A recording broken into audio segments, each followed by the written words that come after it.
Fantasy on a Thursday. It's the Fast Lane on 101 ESPN with Jamie Rivers, Kerry Davis, and Andrew Marsh. I'm Anthony Stalter. 202, your time check is brought to you by Clarkson Jewelers, an officially licensed Rolex jeweler.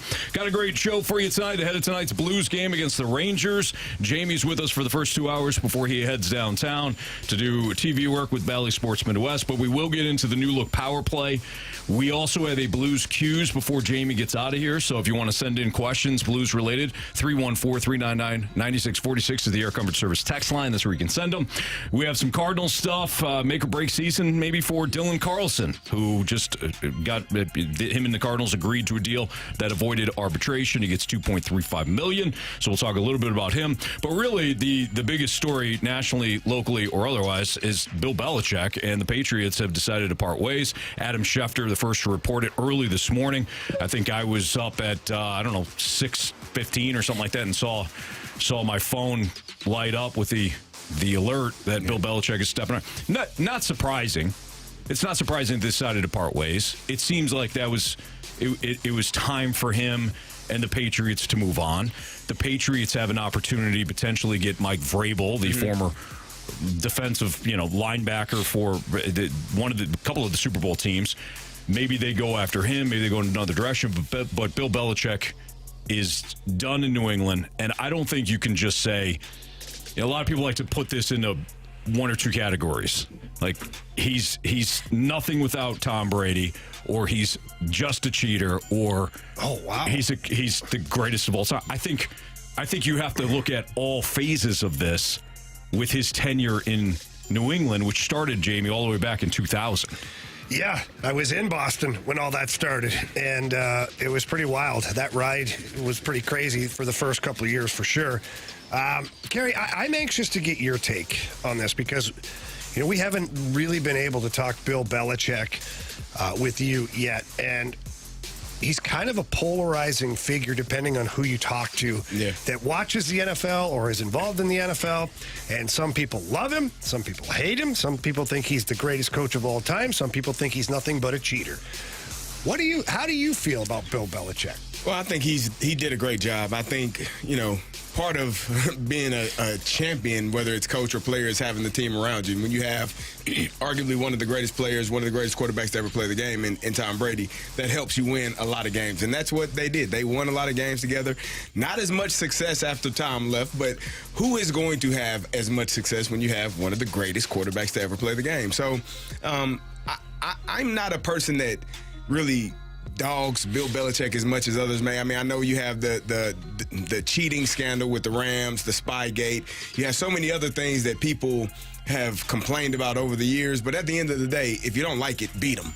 Because what he did do in his tenure there, whatever you did offensively really well, he negated that. He would not allow your best player to have a great day. And he went into the game, and their game plan was, I talk about we circle certain players in the week prior to the game on a Monday or Wednesday when we get in.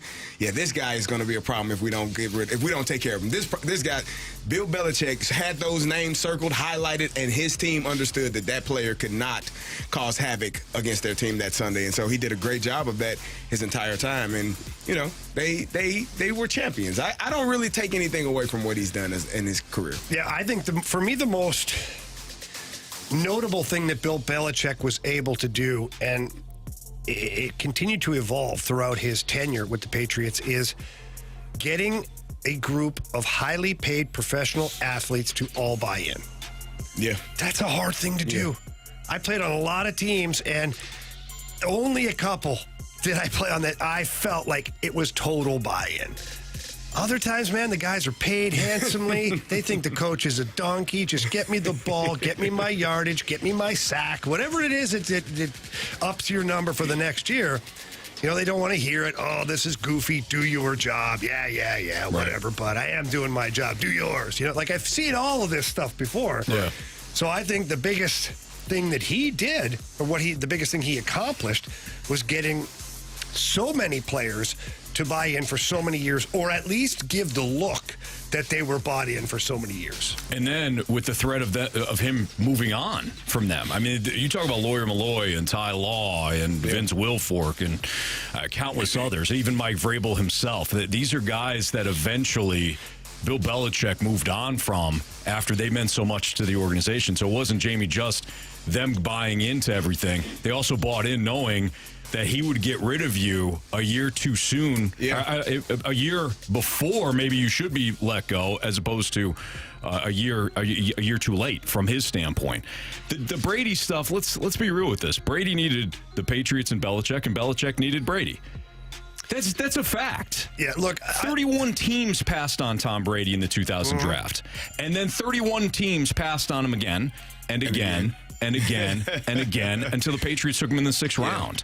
So let's not act like Tom Brady built Bill Belichick. Right. They needed each other. Correct. And Bledsoe going down early on in Brady's career and Belichick's career in New England needed to happen to some degree because Bledsoe was making a lot of money and Belichick knew with Brady that he has a 6th-rounder that is still got a chip on his shoulder from his Michigan days. Mm-hmm. So there are certain buttons that Belichick knew he could push along the way, and then Brady turned into an absolute legend. They needed each other. You can't just say, well, he's nothing without Brady. Super Bowl winning head coaches, Hall of Fame coaches, usually had a quarterback. It's usually how it works. It's just a fact. Yeah. Well, and if you win 6 of them, you probably got a damn good one. Absolutely. No kidding.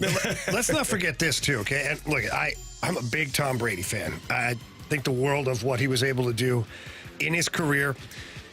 But when Tom Brady left the Patriots to go to the Tampa Bay Buccaneers, and everybody talks about, well, it was Brady because he went and won a Super Bowl in Tampa Bay. Couple things to digest here. One, that was a really good team that was assembled without Tom Brady. Mm-hmm. Tom Brady stepped into a team that had a lot of weapons offensively and a solid defense that year. So right away, you were looking at a chance to win a lot of games. Never mind Super Bowl, but win a lot of games. But Tampa got the best version of Brady. So let's not forget that. It's not like Brady in his 2nd or 3rd year went to Tampa and won, rang off some championships. It was Brady after all of those experiences, the ups and downs, and being alongside Bill Belichick and raising his game and evolving, right to the end. That's the version you got in Tampa. Yeah. And that's thanks to having played with Bill Belichick and other guys. Not just Bill Belichick, but you know what I'm saying, yes. Under the Belichick umbrella.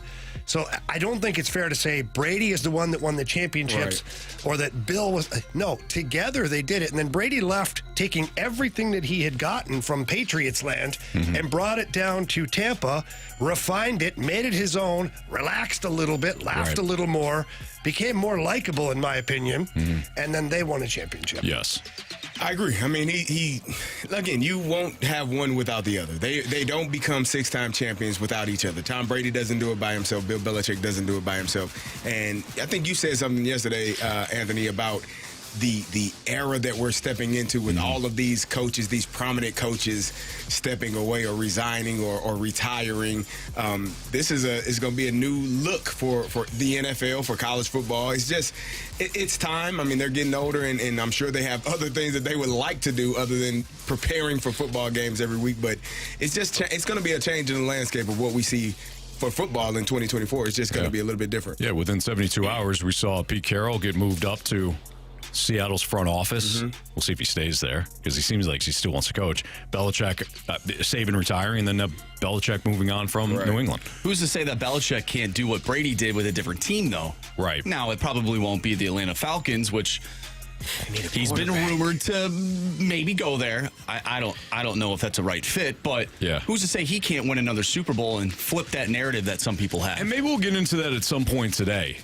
When it comes to his legacy, we saw what Tom Brady did. If he wins without Brady, he goes someplace else. I mean, shouldn't that count just as much as Brady winning in Tampa? Well, it would be fitting if he went to the Chargers and then they won. Because Brady went to a good team and then was a quarterback. Bill Belichick goes into a good team with a great quarterback, young quarterback, polishes up that young quarterback a little bit, does a few things, and then wins, I feel like it's the same situation. I agree. I mean, like you said, Tom Brady went to a perfect situation in Tampa. Offense built around him, and they just added what they needed to add. Very good defense, and they played a really good team. I mean, they were a really good team that season. If Bill Belichick were to go elsewhere, I don't know that he won. I mean, once you get to a certain age and have been doing it, he struggled. This Patriots team has struggled. It's not fun when you're losing consistently, and they have. So I don't know if he wants to move on and go somewhere else. And I don't know. We talked about the Chargers yesterday as probably the best team on the list of teams that are needing a coach right now. They are getting older themselves. Like they aren't as good as the Buccaneers were when Brady went there. I agree. Yeah. They are probably a step 2 years past what that team would have been. But at least they got the young QB. They do have the young Right. QB, but they got a lot of older guys outside. And Bill will go find some guys who want to play for nothing and win. The end is because of Belichick. It's not just Brady leaving; it's because of Belichick. Something you kind of hit on there, CD.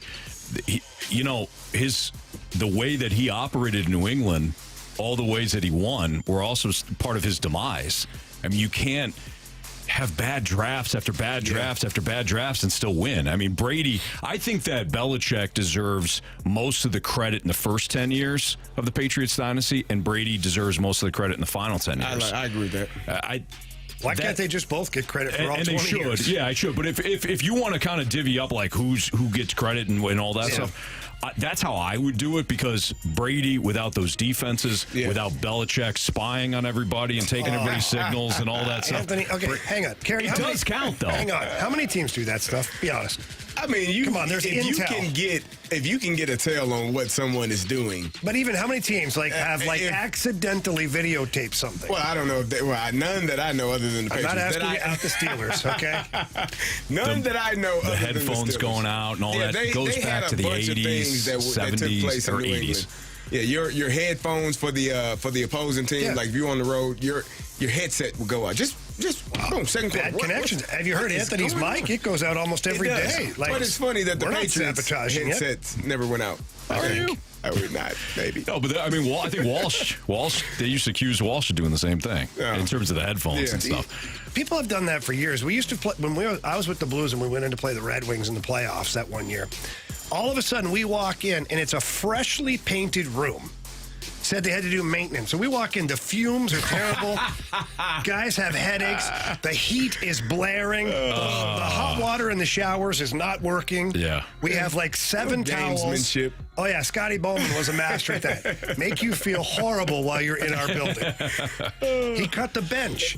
He had the bench cut shorter so that you couldn't fit everybody on the bench. I'm not joking. I'm not. It's called home stadium or home field advantage or home ice advantage. All right, it's Fastline on 101 ESPN. Jamie Rivers, Kerry Davis, Andrew Marsh. Let's get into the Blues power play. So the new look power play, will it produce results? We'll get into that next on 101 ESPN.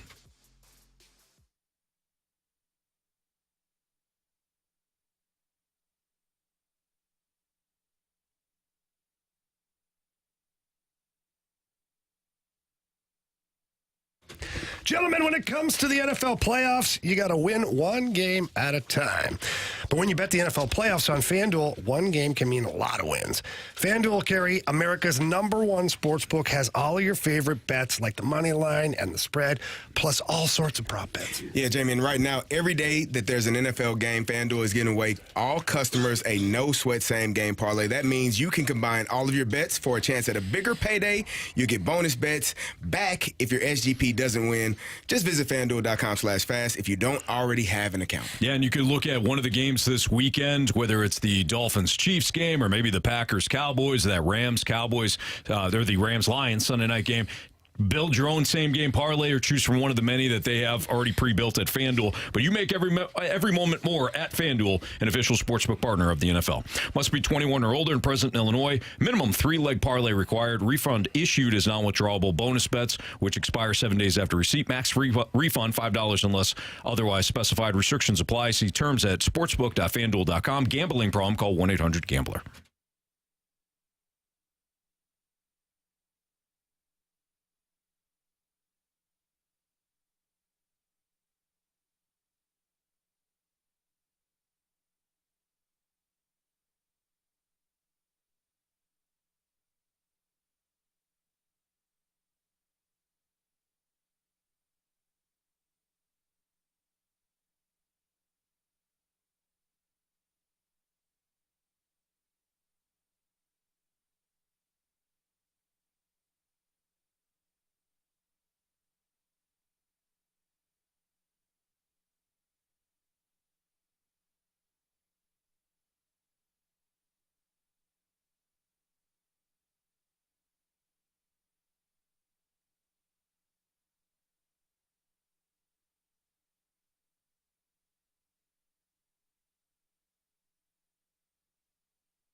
Tonight, the Blues will host the Rangers, and our guy, Jamie Rivers, will be downtown at Enterprise Center for Valley Sports and West. Of course, you can listen to all the coverage right here on 101 ESPN, starting with the pregame show at 6 o'clock. All right, Jamie, what do we need to know about this new look power play for the Blues? Well, talking to Coach Bannister this morning, he just said he really wanted a net front presence on both units.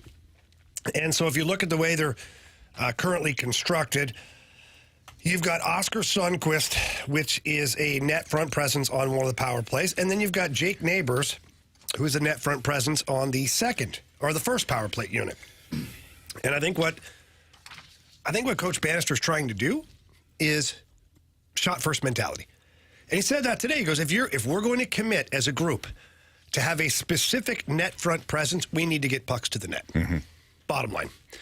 Otherwise, what we're doing is counterproductive. So I think that's the one thing we look for tonight in the game is more shots. Kerry, you'll like that. I would love that. That would make my day because I think the only way to score is to shoot. Kerry loves shots. Okay. Mm-hmm. And he likes shots on goal on the power play as well. I actually like shots going in the goal most. Those are the best kind. Okay. Hey. I'm asking for too much. Sorry. One thing at a time. All right. We'll take more shots for sure. But yeah, so that's what I think is you're going to look at tonight is that the Blues are generating more shots to the net. And when you've got Krug and Perunovic on the one unit, and Krug is kind of working the half wall, I would anticipate lots of one-timers coming from Torrey Krug. When he was in Boston playing with the Bruins, he was set up specifically to shoot one-timers. And it's not like he has a bomb. He has a very accurate shot. And he also has a great ability to change midway and turn his slap shot that's going, waist high into a shot pass along the ice to where guys can deflect him into the net. So I would look for Torrey Krug to be loading up a little bit there because Scott Perunovic, as we know, as of yet, really hasn't chosen to shoot the puck at all for any matter. Very little. So if that's the case, then the people who are on the ice with him, if you're trying to do a shot-first mentality, those other guys better shoot the puck. And I think you'll see that happen. The second unit or the first unit, I don't know how they'll line up tonight. But with Cairo on one side, Parayko up the top, and Thomas on the other side, I would anticipate that Colton Parayko, don't look for the big one-timer out there tonight. Don't be sitting there foaming at the mouth. Be like, give me that 105 1-mile-an-hour one-timer. Mm-hmm. Look for Colton Parayko to change the look of the shot lane. Moving over a couple of feet, moving over the other way a couple of feet, and really using that wrist shot tonight. With Jake Neighbors in front, who Jake Neighbors, in my opinion, has been your best net front presence all season long. The kid has just lived in the blue paint. Jamie, how many different variations are there of the power play, like around the league? You got 32 teams, because I feel like this is one of those things where you'll say, there's really, you don't change it that much. You don't. So it's just like any professional sport. There's trends. Mm-hmm. The trend before used to be the overload, where you have basically 5 guys on the same side of the ice and you work the puck over there. Then it was the umbrella power play, where it was 3 guys up high and 2 guys in front of the net. Now it's this, 1-3-1 power play where you got the bumper in the middle. It's just like the game just evolves and has trends in certain ways. I don't mind this, but the teams that have success playing this style of power play move. And again, for my liking, the Blues haven't had enough movement on their power play. You watch even the teams like the San Jose Sharks last night. They have movement on their power play where Anthony Duclair ends up going from the front of the net to the half wall to the top near the blue line, and then there's an exchange of the puck. They get a shot on net, and it's a goal. Now, Anthony Duclair didn't participate in that goal. He was up at the blue line. But the fact that he started in front of the net and he ended up at the blue line is problematic in the coverage, because now your net front defenseman who's looking to battle a guy like Duclair or a Jake Neighbors, battle. Now he's gone. Who's my guy? Well, actually, he's way up there now. So who's my new guy? Well, why is the defenseman down low? Yeah. Like, it's confusing. And it's like offering a defensive team different looks, different setups. You're like, okay. Or even if you're on defensive side, you're offering different looks to confuse the quarterback. It's kind of the same thing, to where you want to move players around. Like, I think Cairo and Thomas, they should be working, like they start on the both half walls. By halfway through their power play, they should be on opposite sides of the half wall. So that whoever had Thomas to begin with now has Cairo. Yeah. Whoever had Cairo now has Thomas. And now Cairo's gone from a one-timer to the strong side, and Thomas is now set up for a one-timer. you have to try and keep track of all the inventory at that part. It's also important to keep the puck in the zone, right? To tire the defenseman out and allow yourselves to be able to move the puck around and get those defensemen out of place. You know the best way to do that is, Kerry? How do you do that? Not give the other team the puck. Okay, I think that sounds pretty easy. No, but it sounds easy, right? It should be. What I see sometimes from the Blues is looking for that home run play too early in the power play. Yeah. Too early. When you got fresh legs and active sticks out there from the defensive side of it, looking for the home run play to go straight through the diamond or hit that guy backdoor for a one-timer, it just doesn't happen very often early in the power play because the other team's fresh too, and they're aware, and they're on their toes. Move the puck around successfully, skate around the net, change puck side, all this stuff. About 45 seconds into the power play is now when you can start looking for the home run play. That's the way that's the way I've always viewed it. That's the way most of the power plays view it. Unless you have a set play off of a face-off that you know can work, otherwise move it around. Or if you're going to shoot the puck, you better be hungry on loose pucks.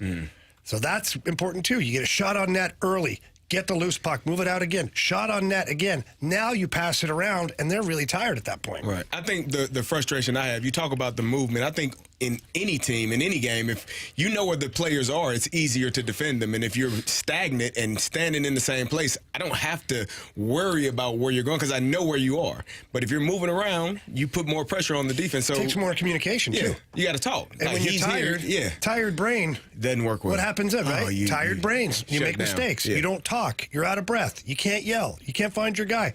That's when you capitalize. Yeah. Tonight, again, Blues Rangers pregame starting at 6 o'clock right here on 101 ESPN. We will talk to Chris Kerber coming up at 4:15. Jamie will be with us until 4 o'clock. Are you sticking around for the Gauntlet? No, I'm 4 o'clock today. 4 o'clock it is. There you go. All right, 2024. This is the make-or-break season for Dylan Carlson. And if it's not for him, for which Cardinal? That's next on 101 ESPN.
Hey, it's Carey, and let me tell you about my great friends over at STL Design and Build. They are a company that is an award-winning company, taking home the top workplace award as well as the best home improvement company. If you have interior, exterior needs for your home, they have you. Kitchen, bathroom, siding, decks. I got my deck done a couple of months ago. It's been outstanding.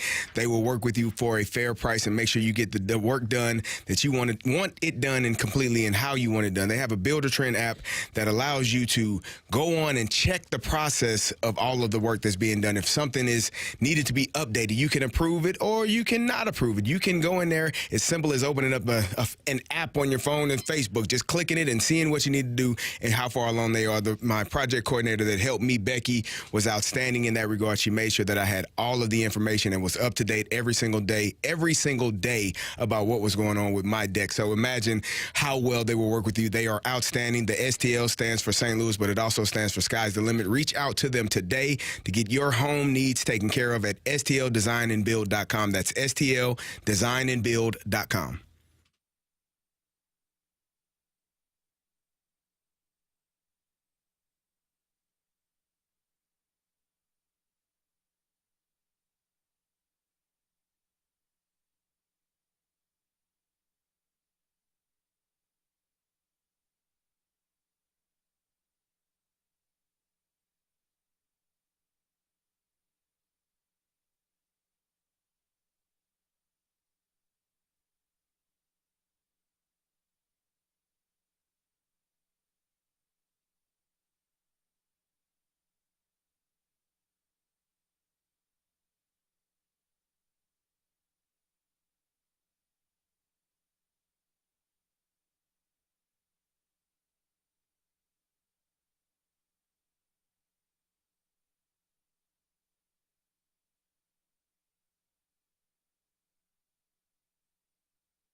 101 ESPN Sports Center. I'm Andrew Marsh. It's time for a Sports Center update driven by Johnny Londoff Chevrolet and Johnny Londoff Autoplex. You just heard it. The Blues are taking on the Rangers tonight. Pregame starts at 6. Puck drop is at 7. You can catch all the action right here on 101 ESPN. We'll talk with Voice of the Blues right here on the Blues Radio Network, Chris Kerber at 4:15, so stay tuned for that. Big news of the day, Bill Belichick and the Patriots have mutually parted ways. This is coming off the day after Nick Saban retired as head coach of the Alabama Crimson Tide. We talked about Bill Belichick and the Patriots parting ways earlier in the show. If you missed that, or if you miss anything from today's show, make sure you go to 101ESPN.com or check out the free 101 mobile app. You can find all of our shows and interviews there. It's all brought to you by Dobbs Tire and Auto Centers. Dylan Carlson and the Cards are in agreement on a deal that avoids arbitration at $2.35 million. We'll dive into that. And which Cardinal has to have a 2024 is a make or break season for which Cardinal. We're going to dive into that next. I'm Andrew Marsh, and the Sports Center update is driven by Johnny Londoff. Find new roads and shop 24/7 at londoff.com and londoffautoplex.com. Are you kidding me?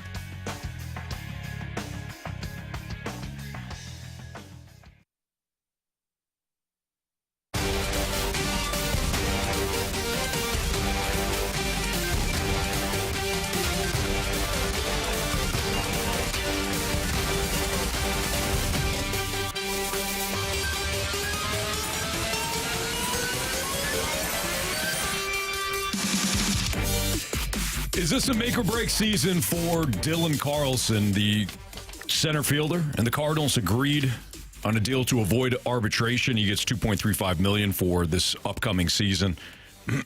I don't know. I mean, maybe if we just look at this in a vacuum, guys, Dylan Carlson, yes, this is kind of a make or break year for him. Sure. But my question would be, is he even going to have the opportunities to have it be a make or break season? He's not projected to be a starter. He's projected to be a fourth outfielder. Mm-hmm. The Cardinals may have done him a slight favor in trading Richie Palacios to Tampa in exchange for Andrew Kittredge, but ultimately he's still a fourth outfielder. So I don't know. I don't know if you could say a fourth outfielder is on the verge of is about to go through a make or break season. Well, I think it could be one of those situations where when you say make or break, like make it and staying in the league, or maybe not. I think this is an opportunity. You're going into your 5th season. He's been projected to be a really good player, but injury bug has bitten him often. Just not having the opportunity to stay healthy is part of being a professional athlete. If you can't stay healthy, you can't stay on the field or on the ice, you're probably not going to have longevity in your career. And so right now, he got the money, which I'm sure that took a weight off of his shoulder, just knowing what you will have going into this 24 season. And the thing about sports, we all know someone is going to get injured. You know, you're going to have somebody get banged up, miss some games. And so there will be opportunities. Guys get rest days. So he will have some opportunities. And he has to take full advantage of it, because I don't know. I mean, he's probably the most talented outfielder, completely for in terms of being the outfielder and at the plate. I think he's probably the most complete of all of them, but just not able to do his job consistently enough to have an everyday position. Okay, here's a concept, guys. Everybody bring it in, okay? Right. Here's a concept. Mm-hmm. You're Dylan Carlson. You were a top draft choice of the Cardinals. John Mozeliak said teams couldn't pry you out of his cold, dead hands because of the talent that you possess as a player. I remember that. Remember that? Mm-hmm. How about you just show up to spring training and beat the pants off of everybody who's fighting for your position? Great call. Sounds like Why don't you just do that? Mm-hmm. It sounds like Instead of crying about being hurt, and I hurt this and I hurt that. Great, that's in the past. Yep. What are we doing tomorrow? Because I can't live in the past. Correct. What are we doing tomorrow? How are you going to show up in spring training? Will you be in shape? Will you be hungry? Will you be open to suggestion and coaching? Or never mind showing up in spring training. Can I book you a room in Jupiter for the next 3 months before spring training? Mm-hmm. Can I do that? Show me something. You looked at me like I had 4 heads when I said he's probably the most complete outfielder. I knew where you're coming from. I mean, in terms of he's a better fielder than Jordan Walker and Lars, I believe. He's a better hitter than Tommy Edman. And so I don't think that's crazy, by the way. I don't think it's crazy what Kerry's saying. Don't you think that Lars is a better outfielder? I mean, he's certainly proven more. I don't think he's a better outfielder. I think you're factoring in his projection. Well, I think Dylan is a better out. I mean, Dylan is the center fielder when he's healthy, right? Mm-hmm. So you probably put your best outfielder in center field. And so I think I don't think Lars is as good of a center fielder as Dylan is. So I think he's better than both of the corner outfielders, and I think he's a better hitter when he's hitting than Tommy Edman is, and so he should have more opportunities, but he hasn't been able to stay healthy. I think if you were to project, other than Jordan Walker, he would probably be right under Jordan Walker in that outfield in terms of what you project him to be. Overall talent. I think Lars is your best outfielder. Really? I mean, you have to to factor in production. So let's give you Lars. Fine. I don't think the debate, I don't think today, right now, guys, I don't think the debate we're trying to have is who's your best outfielder. I think the ultimate debate about Dylan Carlson is should he be somewhere in your top 3? He should be. He should be able to beat out somebody. If Lars Nootbaar is the most complete outfielder you have, great. Dylan Carlson, shoot for second. Mm-hmm. That's the way I look at it. Listen, I'm completely with you. You have to stay healthy. Mm-hmm. At some point, you have to actually produce. Yeah. And I've been on these airwaves saying, "Hey, Dylan Carlson, he needs his opportunities." You also have to stay healthy, dude. Right. You have to be available, and you haven't been. The Cardinals tried to give him the center field job. They traded Harrison Bader to New York for Jordan Montgomery, and John Mozeliak turned around and said, "We're not trading you. You're not going anywhere. You're our center fielder." And he made one good play that night, and then got hurt, I think, the week later. You got to be available. It's hard. It's hard to be successful when you're always hurt. Right. And so I don't know, like the injury at the end of the season, or when he hurt his ankle coming out of the batter's box, and then he ended up he had ankle surgery towards the end of the year. It was just things that just popped up, and you're like, 2 years ago was a wrist. Last year, it's just a multitude of things. So all of the talent in the world doesn't matter if you're unable to play consecutive games or multiple games or multiple games in a row, and that's kind of been his thing so far. But to me, when I watch him, he is the most talented. He's more fluid than what I see from Lars Nootbaar. He's just a better athlete and a better fielder than what I think Lars is. And so if he's able to stay healthy, I think that would be the best solution, because now you can put your Gold Glove second baseman at second base. Wow. Imagine that. Hot damn, how about that? Till Carlson has a bad game and you move Tommy Edman back to center field. There you go. Does Dylan Carlson need to maybe not bat from the left-handed batter's box? Because he batted 196 last year, left-handed. Yeah, I'd be like, let it go, man. Yeah. Let it go. Why don't we just go with what you're better at? Yeah. And I think the Cardinals can move away from, if guys produce, move away from the righty-lefty matchup. Like, just so focused on it. Nolan Gorman's another example of that. Do you want him to be a full-time player or not? Right. Do you want him to hit 30-plus home runs? He's got that capability. But you're going to have to face him against left-handers at times, too. I'm not saying you face him, he's Nolan Arenado, and you face him against whoever's on the bump that day, and it doesn't matter. But when it comes to your young guys, you have to get them ready to be full-time players, at least in my opinion. And I think the Cardinals have done this. They've built these rosters to have all these part-time players, and it just doesn't fit them at all. So I think when it comes to Dylan Carlson, and here's another thought, too.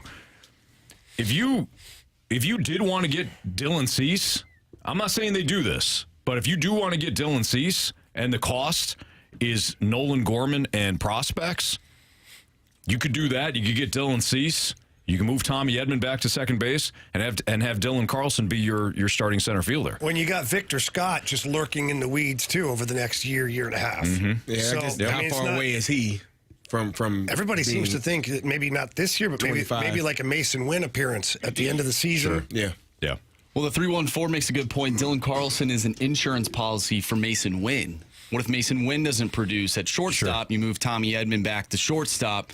Then you have Dylan Carlson in the outfield. Right. Yeah, I don't think anybody's saying move on from Dylan Carlson. That's a good point, but he's a Cardinal. He's still arbitration eligible. I don't think Mason Wynn is going to be an issue. I don't think so either. If Mason Wynn doesn't even hit, he's your best shortstop. You don't. What are we doing? Like, you deal with it. You accept that he's not maybe able to hit at the level you want him to yet, but his defense will more than make up for what he's lacking at the plate. Yeah, definitely. So I don't think it's an insurance policy for Mason Wynn as much as it is he's the best athlete out there, and he should be able to do the job. He's got to produce. He got to play. Got to stay healthy. All of the above. Yes. Yeah. Yes. We'll just go with yes on that. It's a Fast Lane on 101 to ESPN with Jamie Rivers and Kerry Davis. I'm Anthony Stalter. Why don't we do hot take or hot garbage? So text in hot take, hot garbage, any statements that you have. 314-399-9646 is the Air Comfort Service text line. We'll play that next in the Fast Line.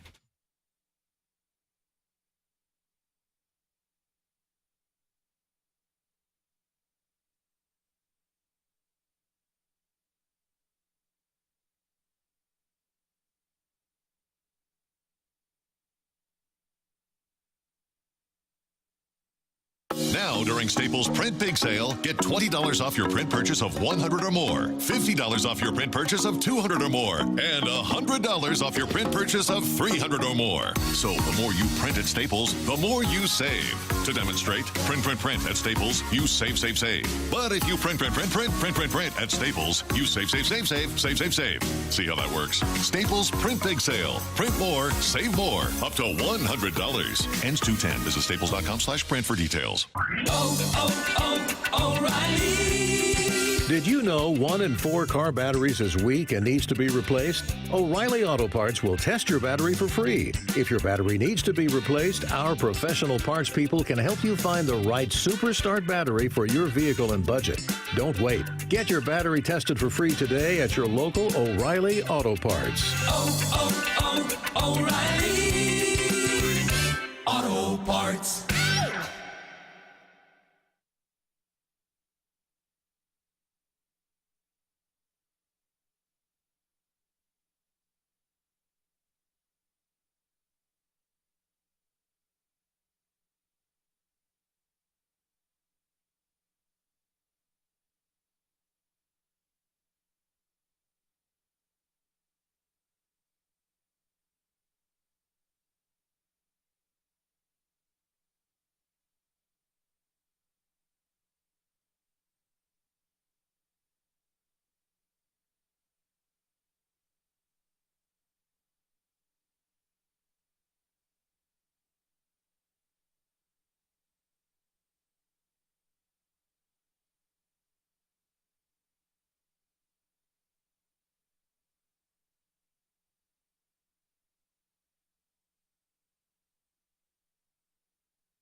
Hi, it's Tina from Master. Now that we're through the holidays, it's time to refocus on our business.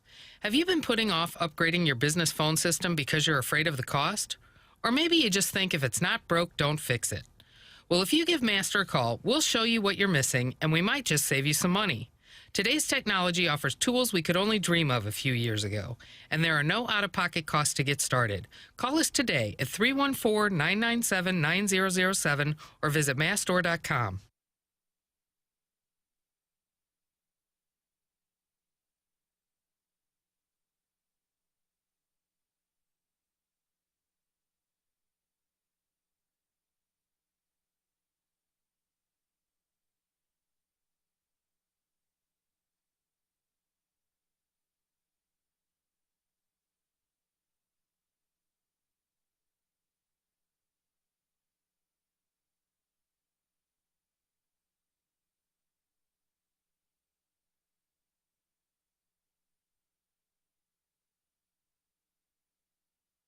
We're just a couple weeks away from the return of Monster Jam, featuring 2 huge shows the weekend of Saturday, January 27th and Sunday, January 28th at the Dome and America Center, including Gravedigger, Max D, El Toro Loco, and many more of your Monster Jam favorites.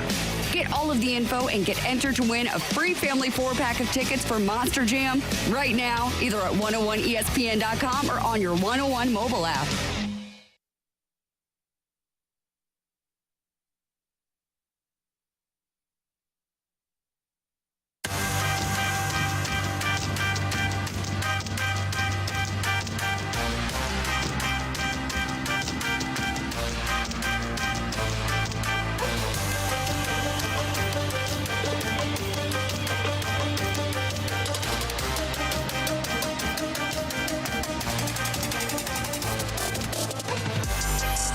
for Hot Take or Hot Garbage here in the Fast Lane on 101 ESPN with Kerry Davis, Jamie Rivers, I'm Anthony Stalter, Andrew Marsh. All right, guys, from the 573 Hot Take or Hot Garbage, Paul Goldschmidt and Nolan Arenado both bounce back and finish in the top 10 in MVP voting in 2024. Oh, I say that's a hot take. I do. Both finish in the top 10? They'll be fine. Hey, Kerry, what's to worry about? You know, they're both getting older. You know, it's nothing to worry about. How old were you when you stopped playing? Too young. 34? I was 30. How old were you when you died? At 33? Okay. Oh, yeah. So I kind of had Was your body the same at 34 as it was at 24? No, obviously not. Have you not seen this scar that goes from one end of my body to the other? That wasn't there when I was young, Kerry. Yeah. I'm asking. 270 stitches in the face, 7 broken noses, broken hands, broken feet, bad knees. Yeah, Kerry, none of that was there. But the more you play, the more you get banged up, right? The more you play, the more you get banged, for sure. Yeah, no question. Mm-hmm. That is true. Yes. With that being said, well said, by the way. Thank you. I appreciate that. That's what I'm for. I'm going to have to say that's hot garbage. Both in the top 10, maybe one. So you're sitting here giving Dylan Carlson 10-year extension, and you won't. You have no faith in Goldie Arenado. Both finishing in the top 10. If they both finish in the top 10, They didn't the Cardinals. say top 3. Yeah, I know. Top 10. That's just still it's a not lot. that hard. I mean, that's 8 other people that you're saying. What do these guys make? They should be top 5. Never mind this top 10 crap. Good call, Jamie. They were both top 3 a few years ago. See? So now we can't put them in the top 10? A few years ago. Yeah, you know, things have changed a little bit. Yeah, I got it. Things have changed, Mox. What say you? I say hot take. Go ahead, Anthony. I say hot garbage. That's going to be tough. I was going to leave it 2 in the for, top but I'm 10s. leaving now. That's it. Sorry. From the 618 Hot Take, Jim Harbaugh is worth more as a coach than Bill Belichick is for any team needing an NFL coach this offseason. I think it's a hot take only because Jim Harbaugh has got more years. Yeah, I mean, he's younger. He's got more years ahead of him. If you're any team looking at Bill Belichick, and why wouldn't you be? I mean, I realize that the ending here was not good in New England, but he's still one of the greatest head coaches of all time. You're going to be interested. But how long is he? He probably only get him for 3 or 4 years. Yeah. Belichick? Yeah. If that. So yeah, I'm with you. Harbaugh, that's a hot take. Hot take. I agree. From the 636 Hot Take or Hot Garbage, with Nick Saban leaving, NIL running rampant, and all the other new issues with college football, we are now entering the dark ages of college football. No, that's hot garbage. I mean, the dark ages was when they were leaving bags of money for people and nobody knew where it came from. When your aunt got a job with the company in town, and the company was paying her $200,000 to show up and punch in and punch out every day. Right. Yeah. Those are the dark ages. Yeah, we've just brought all this to light now. Yeah. I don't think it's we're in the dark board ages. now. I think actually it's better. think it's way better. Yeah, it's much better now than it was because at least you know what's going on. There's no sneaking around. There's no hiding. There's less liability for the players too. And I also feel like there's been steps taken in a positive direction to where, like, you can say you like old school coaching and all that stuff. It's fine. I came up in an era of old school coaching. But when I watch, I've also seen old school coaching ruin a lot of careers. Yeah. To where players never get an opportunity because they fall into the guy's doghouse early, and then 3, 4, 5 years are gone, and you never got out of the doghouse. Yeah. You never got an opportunity, and it was awful for you. That was the old school. That's the dark ages where a coach could just absolutely dictate your future. Now, you don't like it. You don't like the coach. At least you have the transfer portal. As much as I don't like guys moving around all over the place, it does offer you, in my opinion, if you're allowed the one-time transfer, get away from a guy who maybe is trying to bury you. Yeah, so I agree. I don't know. I think I would consider this anti-dark ages right now. From the 636 Hot Take or Hot Garbage, Jimmy Snuggerud and Dalibor Dvorsky will eclipse what Jonathan Taze and Patrick Kane have accomplished. Hot garbage. I'm sorry. It's hot garbage. Anthony, look at what Taze and Kane have done in their friggin' career. 3 Stanley Cups. I don't even know what the personal awards are. Gold medal in the Olympics for Jonathan Taze. Actually, 2 gold medals for Jonathan Taze. A gold medal, I think, for Taze, the World Juniors. Silver medal for Patrick Kane. Like, come on. What are we doing here? Jimmy Snuggerud and Dalibor Dvorsky haven't played a second in the NHL yet we're going to compare them to two of the best players ever in the game. I didn't. Jamie, the text line did. I don't know. Patrick Kane might be the best U.S.-born player ever, ever, Bob. And this is what we're comparing him to. I apologize to Blues fans. I'm optimistic. I have been all on the Snuggerud and Dvorsky train, but that's hot garbage. Hot take or hot garbage from the 314. Mizzou finishes in the top 5 football ranking next year.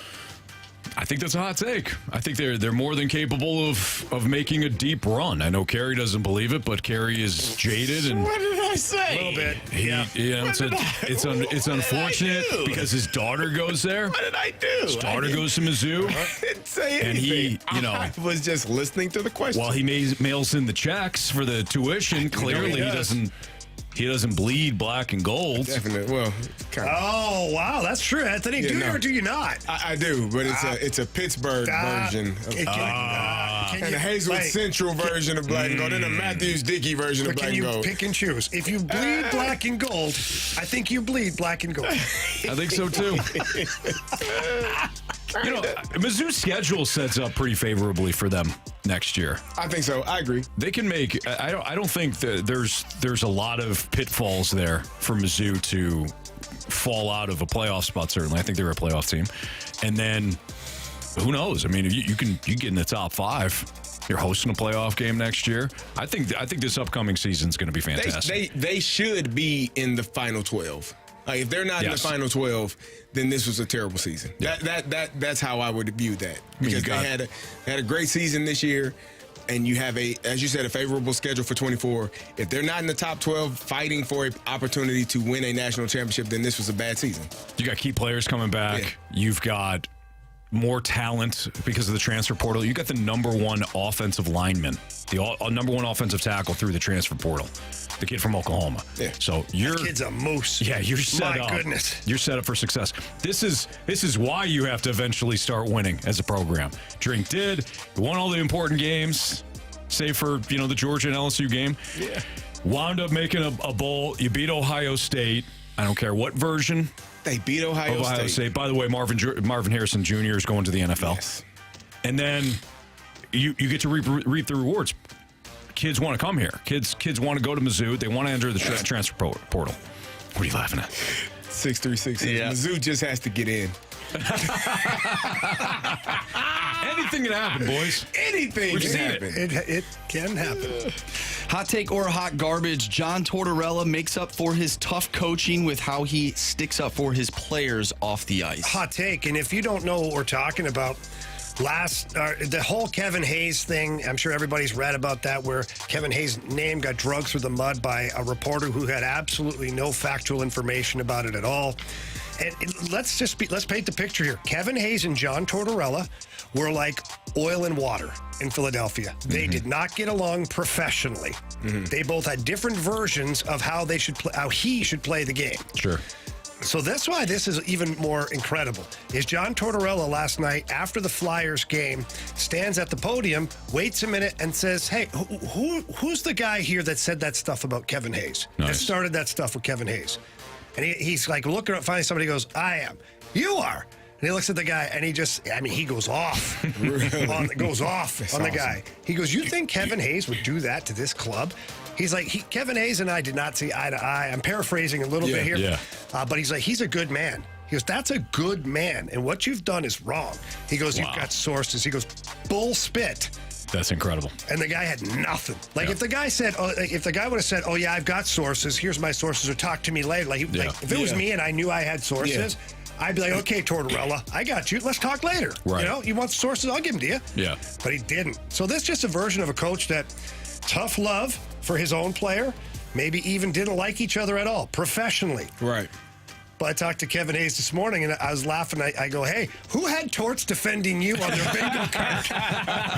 And he was like, "I know, right?" So it was an awesome moment. That's what? great. You want to be a guy that's a stand-up guy, like Torts always talks about being old school, in your face, stand-up guy. Stand-up guys stick up for people that they don't even maybe that they don't even have a relationship with because it's the right thing to do in that moment. Yeah, and you still respect them. You may not 100%. Get along. You may not be on the same page. You may not be aligned. But if you have respect for the player and you have respect for the coach and you know that they've been wronged in some way, then you stand up for them. I agree. Speak up. Yep, speak up. From the 314, not hot take or hot garbage, just strictly it's garbage that the Cards front office is acting tight on money all of a sudden and end up paying over Carlson and Helsley's projected values today. Yeah, but where are you getting the projected values? Like I'm not going to worry Based about on like players, similar players. Okay. Yeah, well, is it a computer? We punched in numbers and it brought up the comparable? Yeah. That's the same as when you do the trade master there. Right. And you put together a great trade and you're like, yeah, it's actually, I'm offering more value. Yeah, no, you're no, not. no. There's a reason that trade didn't go through. the two avoided arbitration. So clearly, Dylan Carlson took exactly what the Cardinals were offering. Right. And I don't think the Cardinals. Here's the thing: you can't say both. You can't speak out of both sides of your mouth. I know because I do it all the time. when you say that the Cardinals are cheap, but they overpaid for Dylan Carlson and Ryan Helsley. I think this overpaying is not like there's a couple $100,000. But if you're cheap, you're cheap, or maybe $1 million, or right? Yeah, I guess. If you're cheap, you're cheap. Yeah. I don't know anybody that I would refer to as cheap, and then they overpay on certain things. They're cheap. They're cheap across the board. Yeah, I guess you have a point there. They're you could say they're frugal. Yeah. But savvy. Definitely savvy. They spend their money how they see fit, Anthony. Yes, they you do. Leave them the hell alone. Yeah. You don't go spending other people's money, Anthony. I haven't yet. Remember what happened last time? Well, Jamie, you got me there. Thanks for that money. Yeah. Like to see it again sometime. Hey, real quick here from the 618. Interesting one here from the 618. Hot take or hot garbage. Sonny Gray will be considered our number one pitcher after the July 30th trade deadline. Hot take. Why wouldn't he be? Do you think they're going to go trade for someone? Is he better? Have you seen his numbers? MLB Network had him as 10th overall in the entire league as a starter. Is he better than we're giving him credit for? I think Jamie would say yes on that. Next, I want to Let's get into ESPN. it.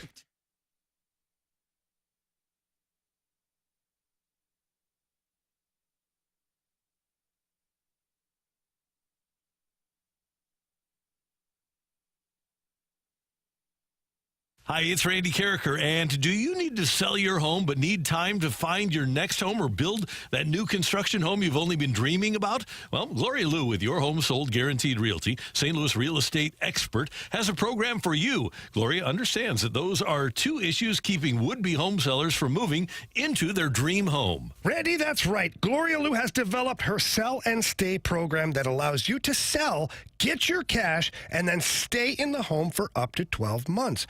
Gloria's Sell and Stay program takes the pressure off and gives you time to find your next home. Plus, now that you have the cash from your current home, it gives you leverage when negotiating your next home. It's a great solution to help get some of our listeners unstuck and moving. If this sounds like you, then call the one we trust at 314-325-6888. That's 314-325-6888. Or you can visit GloriaHasTheBuyers.com.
It's the Fast Lane on 101 ESPN 302. Your time check is brought to you by Clarkson Jewelers, an officially licensed Rolex jeweler with Kerry Davis and Jamie Rivers. I'm Anthony Stalter. What are you laughing at? You all didn't pick up the when we were talking about Tortorella defending his guy. Mm-hmm. And got a text from the 314. Just wish Torts would have waited 9 months to defend Hayes. Kind of like what they did to Wilson. To Wilson Contreras. Yeah, that's a good call. Yeah. Top 10 right now. This was a tweet a couple of days ago by the MLB Network. Top 10 right now, starting pitchers in Major League Baseball. Number 1, Garrett Cole. Number 2, Corbin Burns. Number 3, Zach Gallen. Who is that? Did he? He's a. Don't worry about him. He doesn't play here. Yeah, he plays for the Diamondbacks. He doesn't, yeah. Justin Verlander, Houston Astros. Blake Snell, who's a free agent. Zach Wheeler, Spencer Strider, Logan Webb, Max Fried. And your ace, Sonny Gray. All right. Top 10 pitcher right now in Major League Baseball. Is he better than we're giving credit for?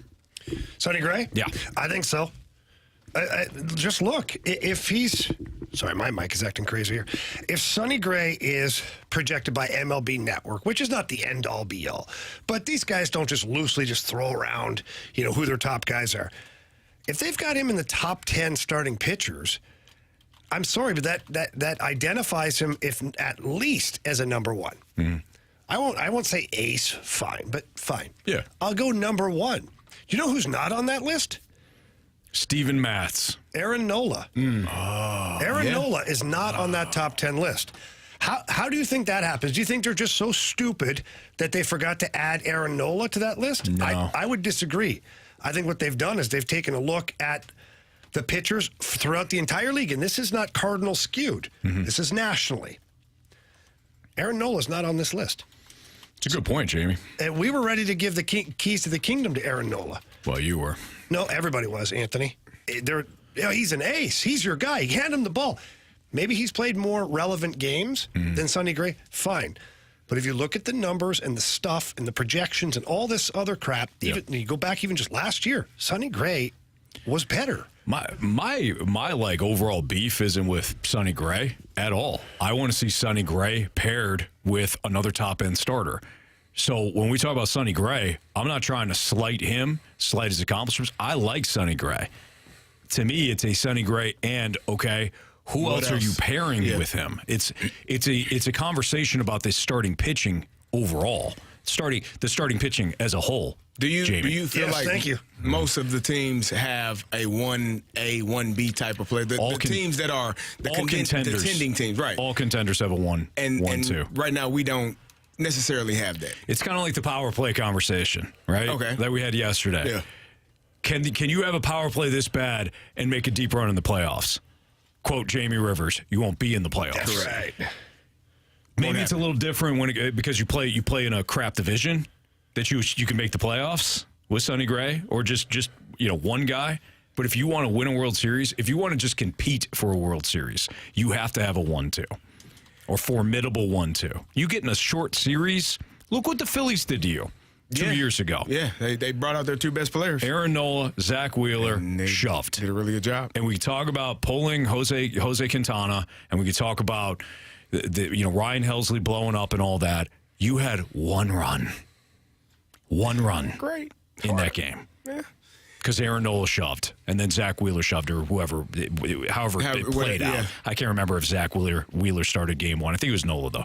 But those 2 guys stepped up. Mm-hmm. When you got shut down, and everybody talked about this big organizational shift to we need offense, we need runs, we need offense, we need runs because of the 2019 NLCS and how that ended up. Right. Nobody talked about what was on the other side. When you have Steven Strasburg and Max Scherzer and Anibal Sanchez and I'm missing somebody, Patrick Corbin back when he was good, they shoved. They shoved against you. Anibal Sanchez came here, almost threw a no-hitter. You have to have pitching. So my thing is, are we undermining or minimizing the Sonny Gray signing? Probably, but there's a reason for that. The reason is your starting pitching, as we all know, is not good enough yet. How do you get it better? Now, we don't. It is what it is. It is what it is right now. You have to develop. See, to me, Sonny Gray, Jamie, to your point, Sonny Gray's a number one. He's not an ace. Ace is typically, not always, but typically come from within. They come in your organization. They come from within your organization. They're homegrown. You get them cost controlled. They're studs, and then you reward them. If you look at this list, Spencer Strider was drafted by the Braves. Logan Webb was drafted by. Actually, you know what? He may have been a trade. So back up on that one. Corbin Burns was the guy that came in from their organization. You know, Aaron Nola, if you want to forget the list for a second, Aaron Nola. Mm-hmm. Aaron Nola came from within the organization. I think those are the type of guys that typically become aces. After the Yankees, you can't develop those guys. Yeah, you got to spend a lot of money, $4,000 million trillion on Garrett Cole. But the Cardinals aren't that organization, as we know. No, they are not. And again, I think that they've done a serviceable job with what they did in the offseason because they said that's what they needed. Mm-hmm. A lot of people were not on the Sonny Gray train. They weren't feeling like he's the ace. But if he is capable of shoving every fifth day, that gives you an opportunity.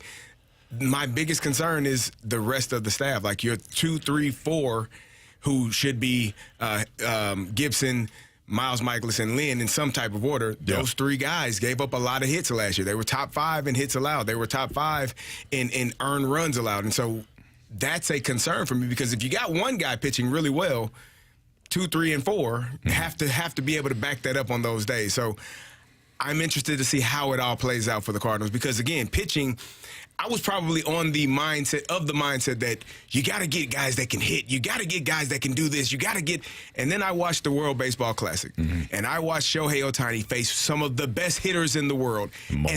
Yes. And in that moment, I said, you know what? I've been wrong for a very long time. Mm-hmm. Give me that guy. Give me a guy like that can get those guys out. Because when you have that, you have a chance of winning games. Yeah. And Logan Webb, by the way, was selected by the Giants in the 4th round. So he was also a homegrown player on that list. I'm with you, Kerry. My philosophy was always, you get a pitching and defense. But I kind of bought into the cries for more offense here in St. Louis because we got tired of watching those lineups that had, you know, I love Randall Grichuk as a person. Randall Grichuk and Steven Piscotty shouldn't be 3-4 in your lineup. Yeah. You're not good enough. So I'm not saying it just completely askew offense. What I am saying is it doesn't matter if you don't have the pitching.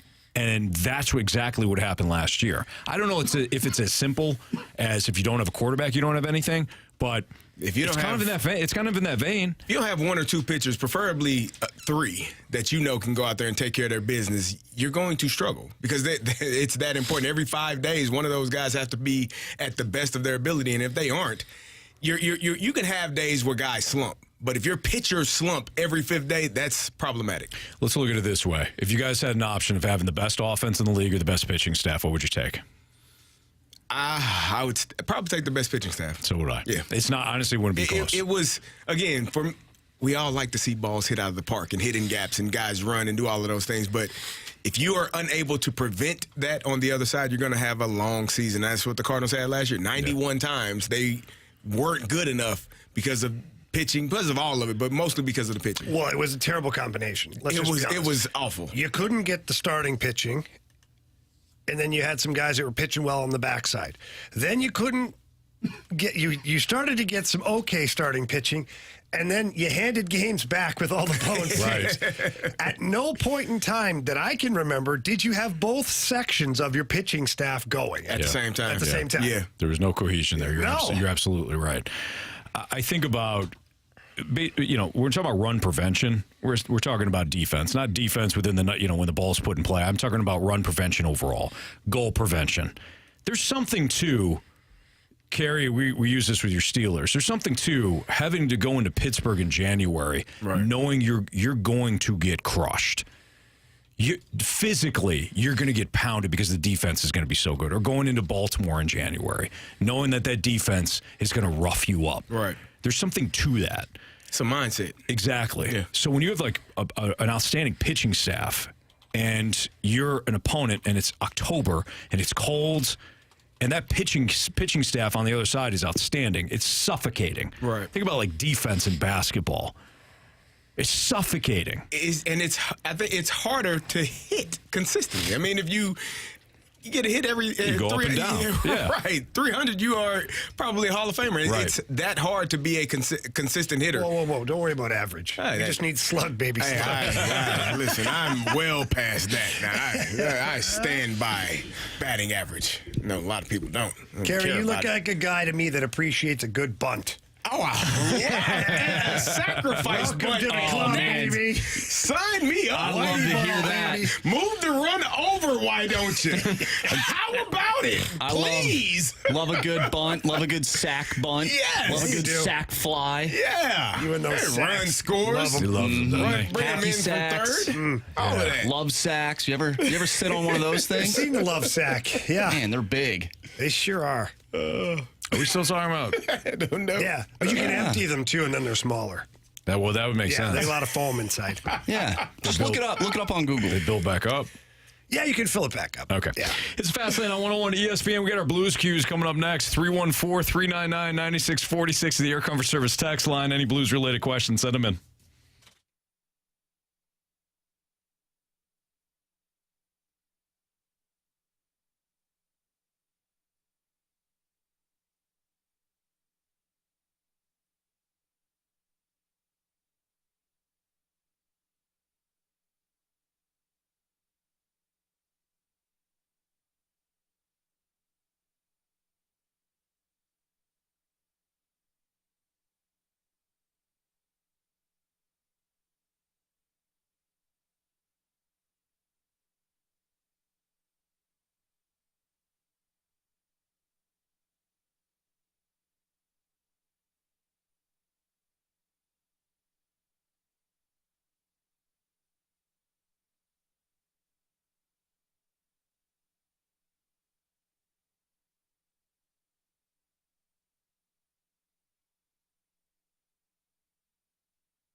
for the Fast Lane's Blues Cues.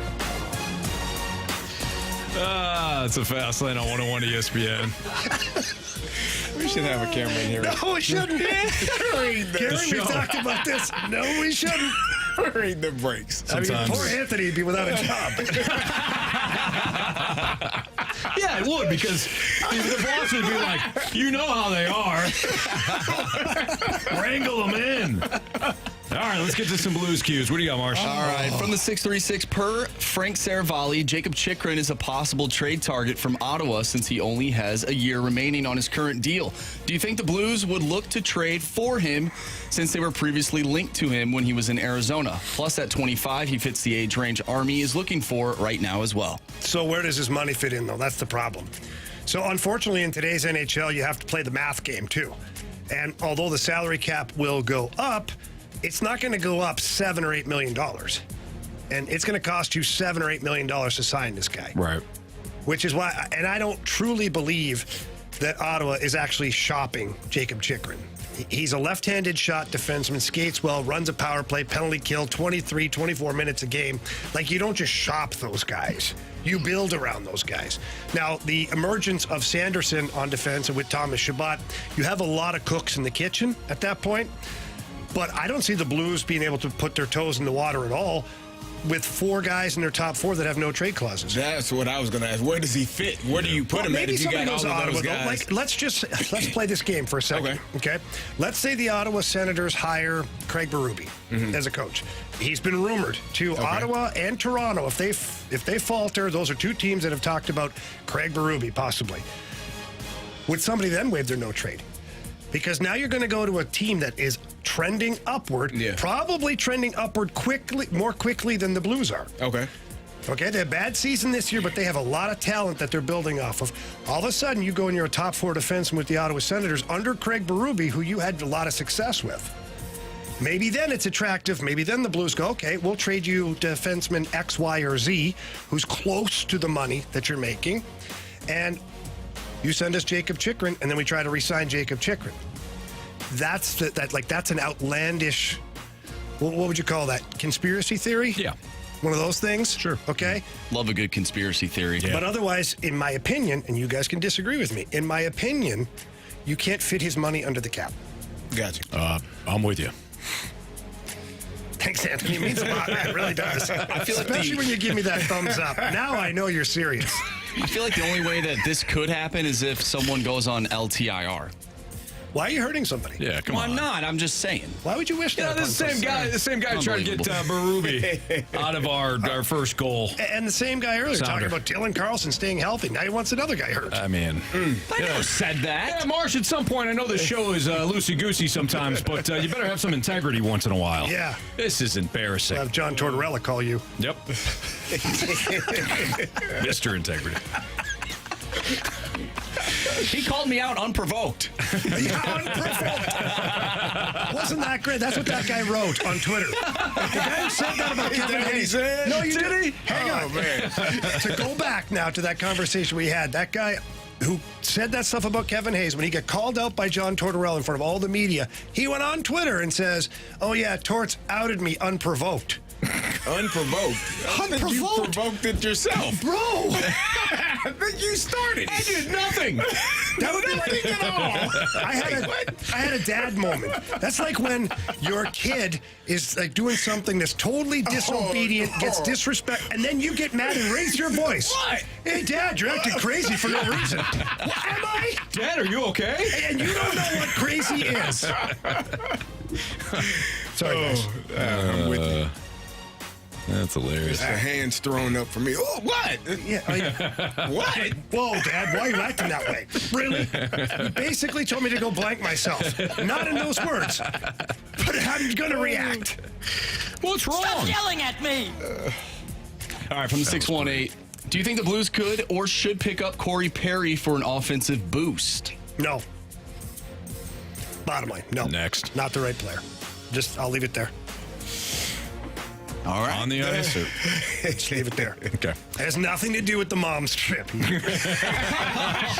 is the mom's trip? Next year. Hang on. We're safe, guys. Wait a minute. We signed Corey Perry.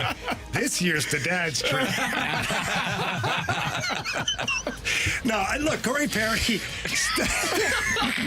Corey Perry, 6 years ago, maybe. Right now, the Blues are a team that suffer from team speed. They don't have a lot of team speed. Why would you bring in another older guy that suffers from maybe not the amount of speed that you need for what? To get that net front presence? I get it. He'll go there. He'll be scrappy. But what do you like? No, not the right guy. Not right now. Maybe there's a reason he doesn't have his legs. From the 217. He would have rebounded by now. Lucky guy. From the 217, There are Jamie. sacrifices. Jamie, with the PWHL starting up, have you coached or know any of these women that are playing? A lot of them. Yeah, it's awesome. It is awesome to see so many of these girls going on to success. Two local girls that I'll talk about, probably more household names than some of the other girls I've coached. Jinsey Dunn and Lauren McInnes, Al McInnes' daughter. Both of those girls are playing for the Ottawa team up there. And talking to Al McInnes about it, he said, they're setting them up pretty good. They've got some apartments downtown Ottawa, which is a beautiful spot to visit and go to and kind of walk around. But yeah, I think it's awesome, man. And Jinsey Dunn, man, she is awesome. I remember coaching her 14, 15, then she was 16, made the U.S. Olympic team, like as an extra, got cut last minute. She was so down on herself, so depressed, had worked so hard. Basically told her, you're 16 years old, man. You have so much time left. She eventually made the Olympic team, and she's been a prominent figure with the national team, and now she's playing in Ottawa. She's an assistant captain there. And Lauren McInnes, too. I had a chance to work with Lauren McInnes a lot here in St. Louis, and she worked on her game, man. Blessed with a rocket for a shot. Imagine that, just like Dad. But, some of the edge work, some of the skating needed work. She went on to have a great D1 career, and now she's playing pro up in Ottawa, so very proud of those girls. Excellent. Northwestern product, if I believe. Or Northeastern. Yeah. Northeastern product. Wrong side of the country. Absolutely. From the 636. This is the first year in my life I felt like the Blues were one player away from the Stanley Cup. Did they mess up by not getting a superstar? Who, the Blues? Yes. Define superstar. And and tell me which one's available. Matthew Tkachuk. Okay, but at what cost? I'm just wondering. Would you consider Matthew Tkachuk, was he a superstar before the Stanley Cup? Yes. I would say. He's a unicorn, which makes him an automatic superstar. Yeah. There's only two guys two of the best players at doing what they do. They're brothers. Brady Tkachuk and Matthew Tkachuk can either punch you in the face, run you over, toe drag you, or deflect the puck in front. You pass the puck, you name it. You pick the style, and I'll fight you in that style, basically. Jamie Benn is a guy who can score goals. He's a little older now, but Jamie Benn is a guy that scores goals, can play physical. There are a handful of them around the NHL, but none of them as productive or as effective as the Tkachuk brothers. So I think the biggest question when it comes down to Matthew Tkachuk and did the Blues mess up is you have to understand what was the ask from Calgary. And we can all think about what we think we've heard and what we know. I do believe it came down to either one of Kyrou or Thomas, but it wasn't straight up. So this is like the Dylan Carlson, Juan Soto story, right? Everybody thinks that, well, they just wanted Dylan Carlson. No, they wanted Jordan Walker too. Right. I believe they wanted Nolan Gorman. Like they wanted the house. Yeah. Right.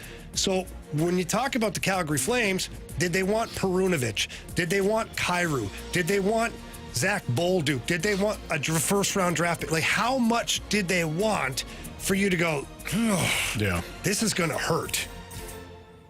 That's the problem. Yeah. Now, for me, if I was given the keys to the kingdom for a day, I look at it as you have the opportunity to acquire a unicorn. Yeah. I'll figure out the rest. Everything else. Because if I get the unicorn, if you build it, they will come. Right. People around the league will want to sign with you because you have somebody who changes games by themselves. Yeah. But again, That's me. This is why I don't have the keys to the kingdom. Yeah. Because some people say, I'm emotional, I'm irrational. Nobody says that about you, Jamie. Well, trust me, they do. At least one person in this world says that about me. Gotcha. And says a lot of other things. Mm-hmm. Some true, some not true. Most of them not true. I'm a hell of a guy, Anthony. Yeah, Just you ask me. Last one here from the 636. You're putting together a Mardi Gras float of Blues alumni. Oh, God. Who are you tossing beads with in Soulard? Well, I have done this before with Blues alumni. So let's just be, I've done this with Kelly Chase, Brett Hull, Tony Twist. Those are for sure 3 guys. I want Jim Campbell on that float with me. Now, do they have to be alive or can they be former Blues? I think they can just former Blues. Any Blues. Bobby Plager's got to be on that float with me for sure. Jimmy Roberts has to be on that float with me as well. Bernie Federko's making the list as well. Cam Jansen's there. Reed Lowe is there. I mean, we have a cast of characters at this point. And the list goes on and on of guys. Those would be Barrett Jackman. I mean, there's a lot of guys that I would love to have on that float. Let's throw Gretz on there, too. Gretz will be completely embarrassed about what I'm doing, but he'll enjoy the ride. That's for sure. He had me as a teammate and as a player. He knows what's up. But that would be my starting list of players right there. That's pretty good. That's pretty good right there. That's Jamie Rivers, Kerry Davis, Andrew Marsham, Anthony Stalter. This is a subject that I was surprised that Kerry Davis demanded that was going to be on the show. Oh, yeah, that's right. Is now the time for Mizzou to make some big-time waves in the SEC. Surprisingly, he said it. Yep. I meant it too. It's next on 101 ESPN. Gold and black.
101 ESPN Sports Center.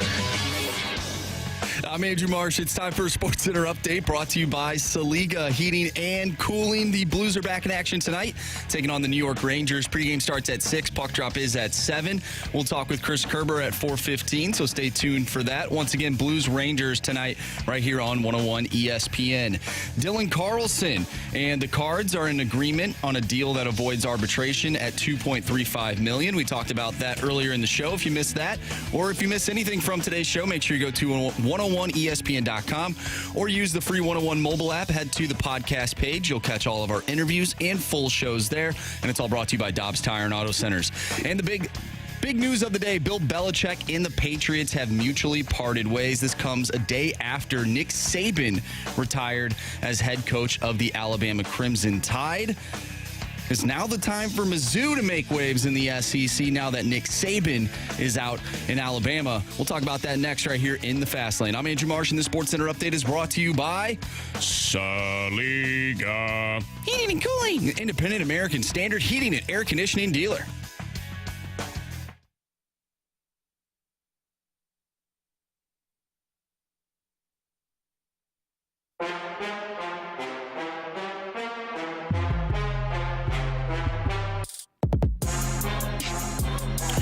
We talked about Mizzou a little bit early on, but with Nick Saban out at Alabama, he retired.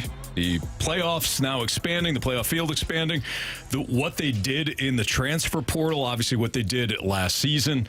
Is this upcoming year now for Mizzou football, is this year they really capitalize? Is this the year that they catapult into one of the top teams in the SEC and then stay there? Because that's the question really with Mizzou. It's not, will you have a season every once in a while that makes noise? We've already seen that with Mizzou. We saw that with Chase Daniel.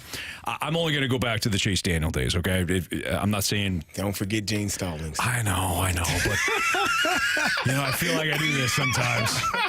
Well, in 1957, okay, all right.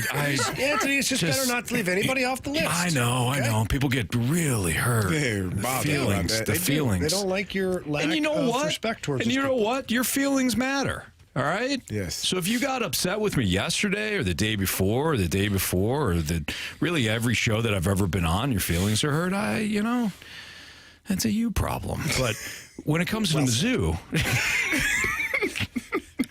When it comes to Mizzou, we've seen the season where it's like, yeah, this is incredible. Yeah. Can you have sustained success? So let me ask you this then. So what's your question ultimately? Can Mizzou, this upcoming season, make an impact in the SEC that will last? They have to. Fair. In my opinion, they have to.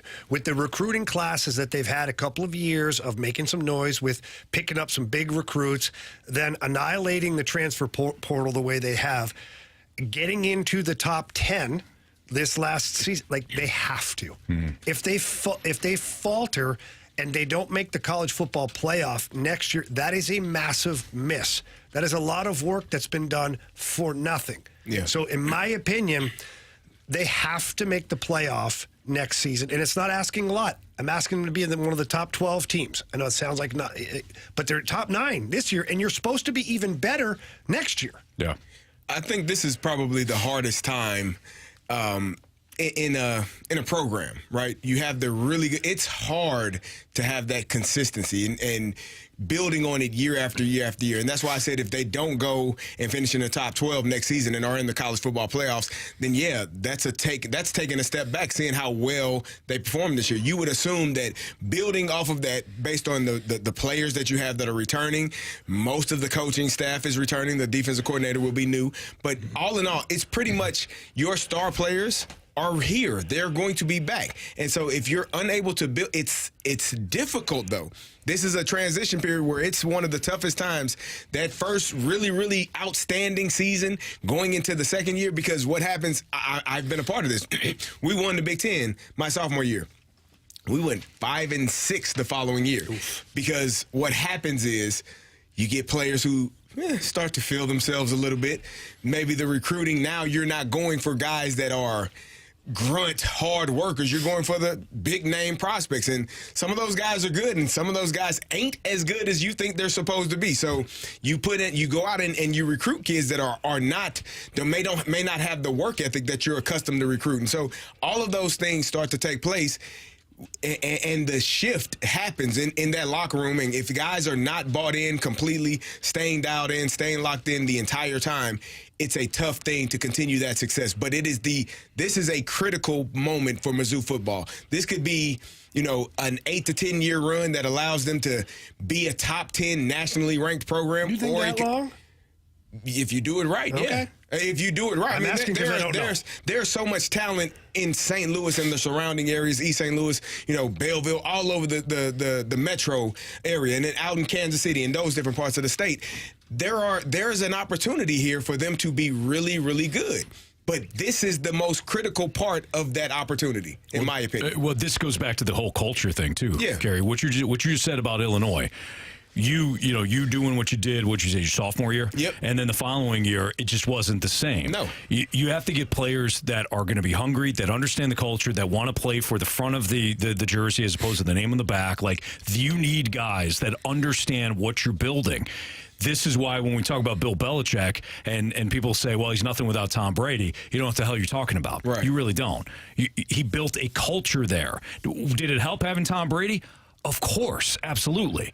But if you do it the right way, you should have that sustained success. Look at Kirby Smart. He went 8-5 his first year at Georgia. So he spent all those years with Nick Saban. There have been other Nick Saban assistant coaches that have gone someplace else and have not done anything close to what Kirby Smart has done at Georgia. But he wanted to establish a culture. He wanted to lock down the borders. He wanted to stop these kids from Atlanta going to Correct. Clemson and going to Alabama, right, and going to LSU and going to Miami. He did that. Following season, 13-2. Lost in the national championship game, 11-3, 12-2, 8-2, 14-1 national title, 15-0 national title, and then last year obviously they fell short because they lost to Bama. If not, who knows?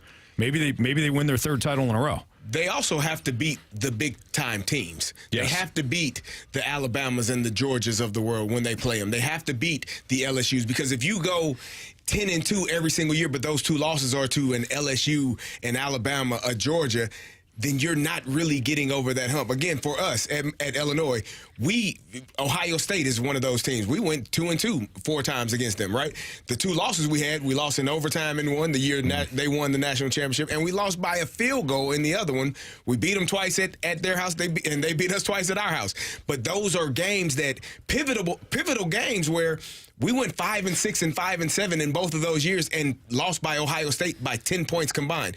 You win that game, now we go to 4 bowl games in a row. It just changes the trajectory of your program, and Missouri is in that space right now. But you have to beat the teams, the elite, the teams that most people consider elite in your conference. You have to have some wins against those teams. Yeah, beat the big dogs and then never lose. Correct. I mean, that's what it's all about. Beat the top guys, beat the current champs. Otherwise, you're going to be fighting an uphill battle your entire time. Or you're going to be inconsistent.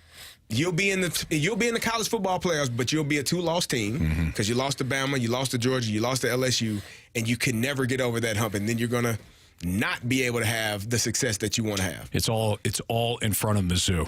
There's no doubt. It's all in front of them. All right, we have your chance right now to win a pair of tickets to see Billy Joel and Sting for one night only on Friday, September 27th at Busch Stadium. Tickets go on sale tomorrow at 10 a.m., and you can find all the ticket details and a bonus chance to register to win tickets to Billy Joel and Sting at 101ESPN.com or on your 101 mobile app. But to win the free tickets, we have a pair of free tickets given out today. Here's your question that you have to answer. Be the 101st texter to the Air Comfort Service text line at 314-399-9646. But you got to answer the question correctly. The Billy Joel cover band that sang in Step Brothers. Where did they sing? What event?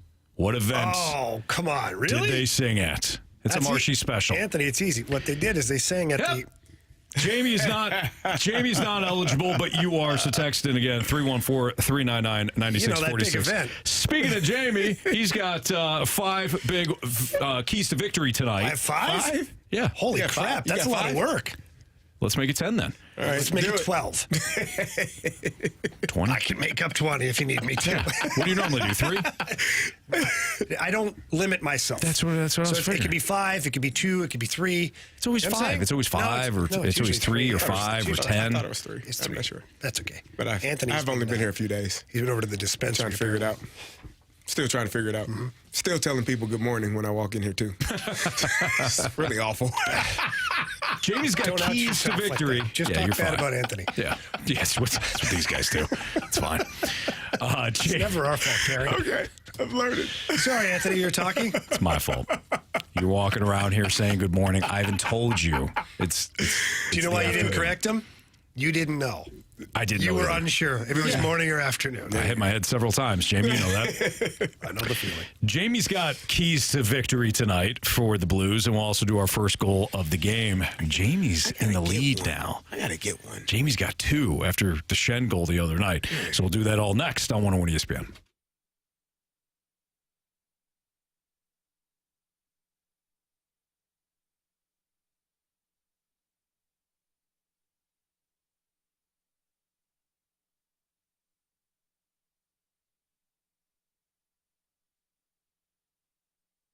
Jamie, when it comes to working with the best in the business, I always think, of course, of you, Stewie. You know, when You're it comes welcome. to Stewie, That I gave you Stewie. he's always going to be my first call when it comes to anything dealing with mortgages, anything to deal with loans, anything to do with debt consolidation, anything to do with refinancing or whether or not it's a good time to refi, anything to do with the market. That's how good Stewie is at saving you money over the long haul. And he's always got different programs that are going to help you out. It doesn't really matter what your situation is or how much trouble you think you might be in. He's got a solution for you. Yeah, he does. And you talk about programs. His biggest program, the best one that he has available, is the Bagel Loan.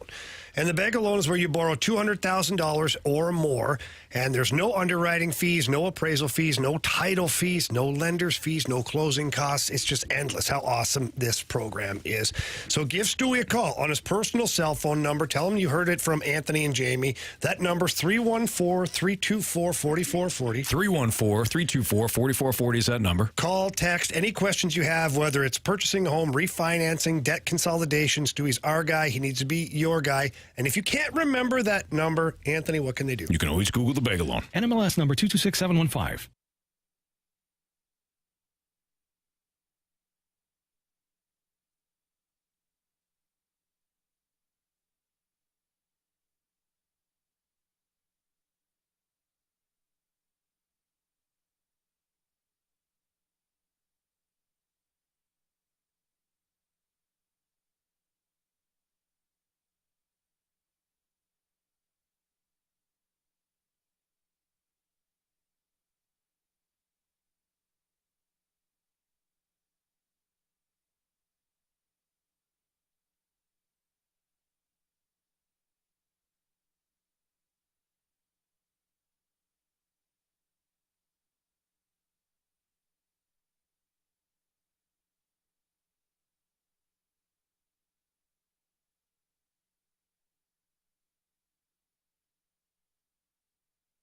The choice of a lawyer is an important decision and should not be based solely on advertisements.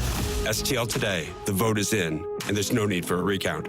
I'm Jim Onder, and I want to thank you, the people of St. Louis, for acknowledging my team at Onder Law as STL Today's 2023's best law firm in St. Louis. As always, we will continue our mission to hold companies accountable, change the way they do business, and make St. Louis a safer place. When you're injured, you need the best. Call Onder Law at 314 or 618-90000.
Open up your 101 mobile app for your chance to win free tickets to the Eagles with special guest Steely Dan on February 6th at Enterprise Center. We've got your chance to win your way in for the Long Goodbye Final Tour with the Eagles. Get entered to win right now, either at 101ESPN.com or on your 101 mobile app.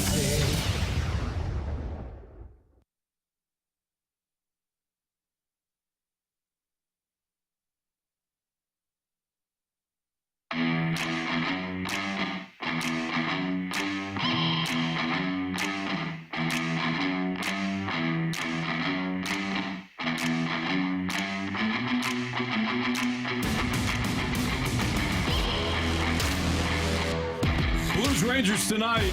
Jamie's got your keys to victory for your St. Louis Blues. Yeah, all right. Key 1, shoot the puck tonight. Key 2, execute good passing tape to tape. Key 3, stay out of the penalty box. The Rangers have a 30% power play. Are these my keys or your keys? You asked for 10 or 11 keys. I'm giving you keys. 4th key, skate hard. 5th key, shoot the puck on the power play. 6th key of the game, get some net front presence. 7th key, play physical. 8th key, play North hockey. Where am I at? 9? 9th key, be good in the face-off circle. 10th key, leadership out there. If you're wearing a letter on your jersey, play like it. Do we need more? That's pretty good. Win board battles. For those that might text in and say, "Why are you guys not talking more?" Blah blah blah. Thank Jamie. What are you talking about? Jamie. Try to give you a nice Blues segment, and Jamie's got to tank it. What are you talking about? That's fine. That's 11 keys. 11. How many more do you want? Yeah, well, we need 12. We need 12? We need one more. No, forget it. All right. Play good down below the goal line. Key 12. Try to get you some nice Blues hockey. Can we get some movement on the power play? Can we not stand Jamie tanked it. 13. Some movement on the power Let's play. get bodies in front of the net. 14. There you go. Shot blocking. 15. Sticks in the passing lanes. Yeah. Carey, maybe I'm crazy. Did he not ask for 12 He keys? asked for 20, I think. 20. Score first. Now he's mad that I'm giving him. Score first. Yes. Now he's mad I'm giving him that the keys. Yeah. All right, all jokes aside here. The biggest keys to the game for the Blues tonight, the number one key, stay out of the penalty box. The Rangers have an incredible power play. They zip it around. There's movement. There's puck movement. There's body movement. There's pucks to the net. There's a lot of talent on that power play. Stay out of the box. Just don't bother doing that to yourselves. It's like shooting yourself in the foot. Odds are you're giving up at least one goal if you go to the penalty box. The second key for me is you have to start getting to the net more. Even strength and power play. Drew Bannister highlighting that he had Jake Neighbors and Oscar Sundqvist specifically to dominate the net front on the power play. There's nothing stopping the Blues from doing that every single shift of the game. Sammy Blais has been elevated from healthy scratch to third line tonight. Sammy Blais has been wanting an opportunity to get more ice time, to contribute more, and to be a bigger part of the puzzle here. This is an opportunity for him. Expect Sammy Blais to be very physical out here tonight. Expect him to get to the net front and expect him to shoot the puck. So for me, those are the biggest keys. I guess the last key is know your assignments defensively, because the Rangers have a lot of really good players, and you can't take your eyes off of who's on the ice. Chris Kreider's an incredible player. Zibanejad, Panarin, like the list goes on and on of these guys. So you have to be aware of who's on the ice at all times. And I guess the last key, the most important one, would be turnovers. If you turn the puck over, the Rangers go from their end to the far end in a hurry, and they make you pay. This is a very well-coached team. It's a very talented team, and they work very hard. This is going to be a huge test for the Blues tonight. All right, let's do our first goal of the game. Let's go, boys. We need you to score more goals. Get those loose pucks. Thomas to Cairo. Score! Goal! No big deal. Game winner. Jamie, you got honors. You got the lead right now. You got 2 goals. Marsh and I have 1 apiece. Carey's looking first, but Carey just started. I told Chandler this morning, hey, man, I got the lead now. He looked at me like I had 3 heads. He doesn't listen? I left it hanging out there. Oh, nice. He's probably going, what the hell is wrong with Rev? What the hell's he talking about? He probably went, go Ken. Yeah, he did. He said, that's great. All right, cool. The hell is he talking about? I'll tell you later, Shannon. All right, so tonight, let's see here. I think that this is a revenge tour tonight. Sammy Blais back in the lineup, played for the Rangers, never scored a goal as a New York Ranger. Going to be playing alongside Kevin Hayes and Kasperi Kapanen tonight. So my prediction for first goal of the night is Pavel Buchnevich. I was about to say that was a Marsh narrative play. I even wrote it down. I wrote down Blais. There you go. I had to scratch it out. That sounded like Marsh there. Marsh, go ahead, buddy. That was a Peyton Manning. That was. That was definitely inaudible. I think I'm going to You didn't even do it at the line. You did it like after the snap. Post-snap. Yeah. That's how we roll with my team. There you go. New power play. Robert Thomas always seems to be the first guy that's scoring goals first. So I think I'm going to go chalk, and I'm going to go with Sammy Blais. All right, there you go.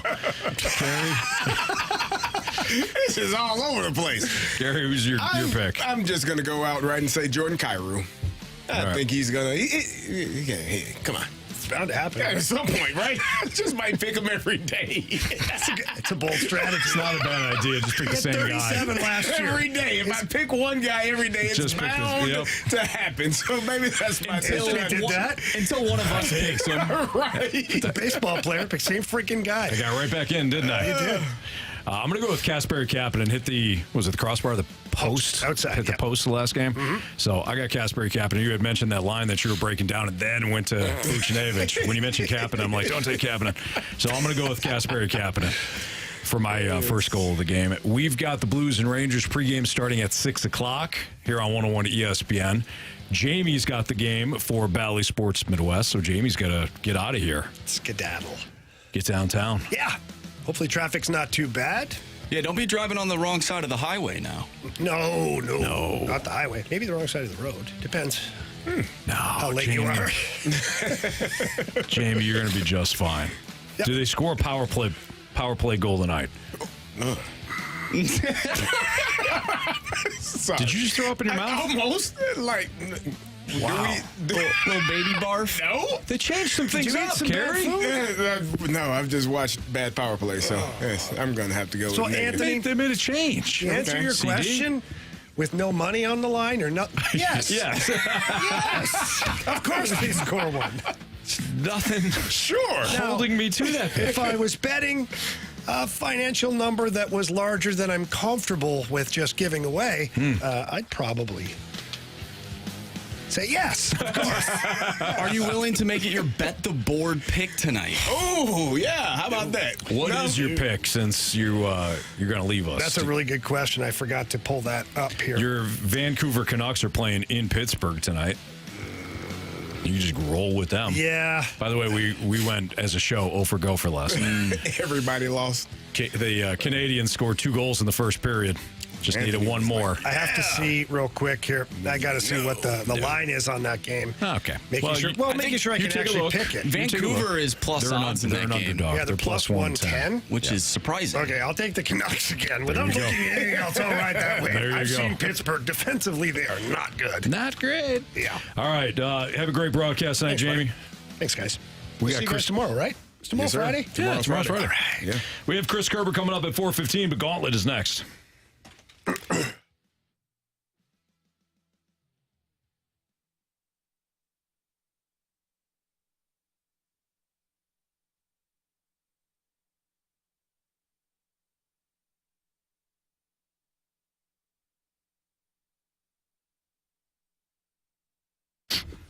Gentlemen, as good as a regular season is, there's really nothing quite like postseason in the NFL. And the NFL's got the Super Wild Card weekend coming up. 6 games. 6 games, 3 days. It's awesome. For these teams, obviously, it's win or go home. But you'll always have a spot in the playoffs with our buddies over at FanDuel, America's #1 sportsbook. Yeah, Jamie, FanDuel has so many ways for you to pick up the W. So if you want to follow my picks, go to FanDuel right now. I like the Detroit Lions at home. Yeah, you do. You sound confident. I don't care. I heard it right. Los Angeles Rams. So take that pick if you want to. New customers can get started with $150 in bonus bets guaranteed when you place your first $5 bet. Just visit FanDuel.com/fast. Again, FanDuel.com/fast to join today, and then you can make every moment more with FanDuel, an official sportsbook partner of the NFL. Must be 21 and older, present in Illinois. First online real money wager, only $10 first deposit required. Bonuses issued as non-withdrawable bonus bets that expire 7 days after receipt. Restrictions apply. See terms at FanDuel.com. Sportsbook.FanDuel.com. Gambling problem, call 1-800-GAMBLER.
Warriors, 4 categories, 1 challenger. Can you master the Gauntlet? Brought to you by Master, your hometown source for business communications for more than 30 years. Visit masstour.com.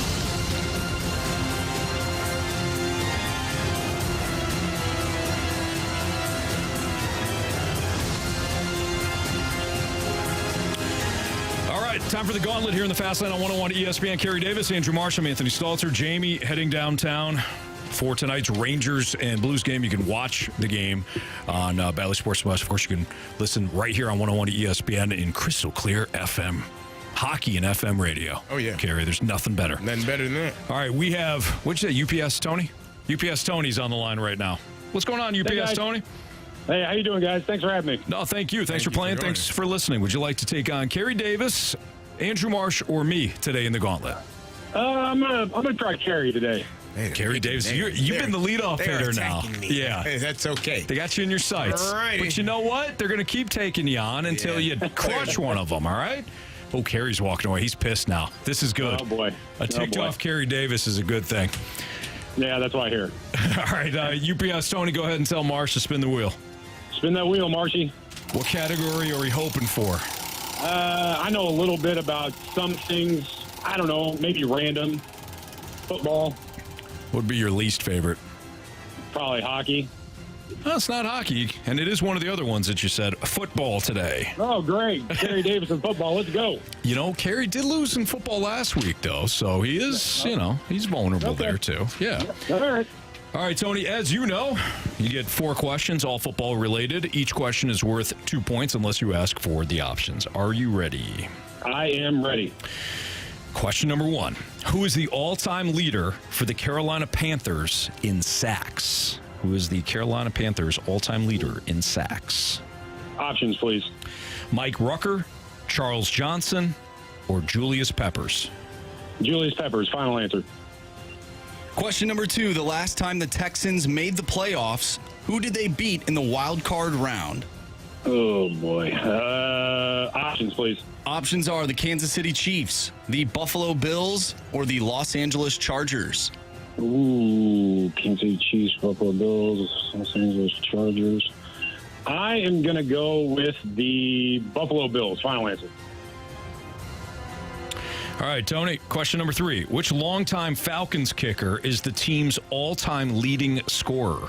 Which longtime Falcons kicker is the team's all-time leading scorer? That's got to be... Oh, I can... once you say it, I need the options. Once you say it, I'll know it. Okay. Matt Bryant, Jay Feely, or Morton Anderson? Morton Anderson, final answer. Last question. This coach went 68-60 with the Jacksonville Jaguars, becoming the winningest coach in Jags history. Which coach was it? Well, it wasn't Urban Meyer. Oh, boy. Options. Options are Jack Del Rio, Tom Coughlin, or Doug Maroney. Tom Coughlin, final answer. All right. We'll bring back Carey now. Tony, how you feeling? Not great. I probably should have taken a shot on one of those because I'm pretty sure Carey's going to know him, but let's see. We'll see here. Oh, Carey's got the strut going now. Oh, man, I'm in trouble. All right, Carey? Yes, sir. How was the Cone of Silence? It was wonderful. Did you have an opportunity to listen to music yet? Sometimes Ryder will play music for you. No, I haven't. Okay. All right. Well, just kind of silent. Something to look forward to. Me and Ryder talking. Good. Good conversation. About life? Life, love, and pursuit of happiness. Good. All right. Marsh, tell him. Pack a lunch. All righty. Football is your category. Football is your category. It's a gift and a curse. Yeah. All right. Question 1, Carey. Who is the all-time leader for the Carolina Panthers in sacks? Ooh. It should be Julius Peppers.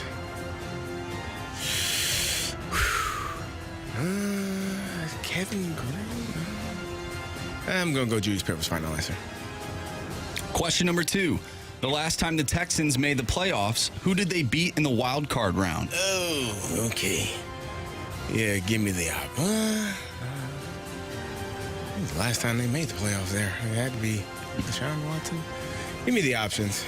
Options are the Kansas City Chiefs, the Buffalo Bills, or the Los Angeles Chargers. Didn't see any of those. Huh? Kansas City Chiefs, Buffalo Bills, or the Chargers? Mm-hmm. This is just a guess, really. Let's go. They were up against the Chiefs. Did the Chiefs come back and win that game? It was in Kansas City. Did they win? Let's go Kansas City Chiefs, I think. Final answer? Final answer, sorry. Question 3, Carey. Which longtime Falcons kicker is the team's all-time leading scorer? This is definitely a Anthony Stalter special. Options, please. Matt Bryant, Jay Feely, or Morton Anderson? Ooh, got to be Morton Anderson. Final answer. Question number 4. This coach went 68-60 with the Jacksonville Jaguars, becoming the winningest coach in Jags history. Tom Coughlin?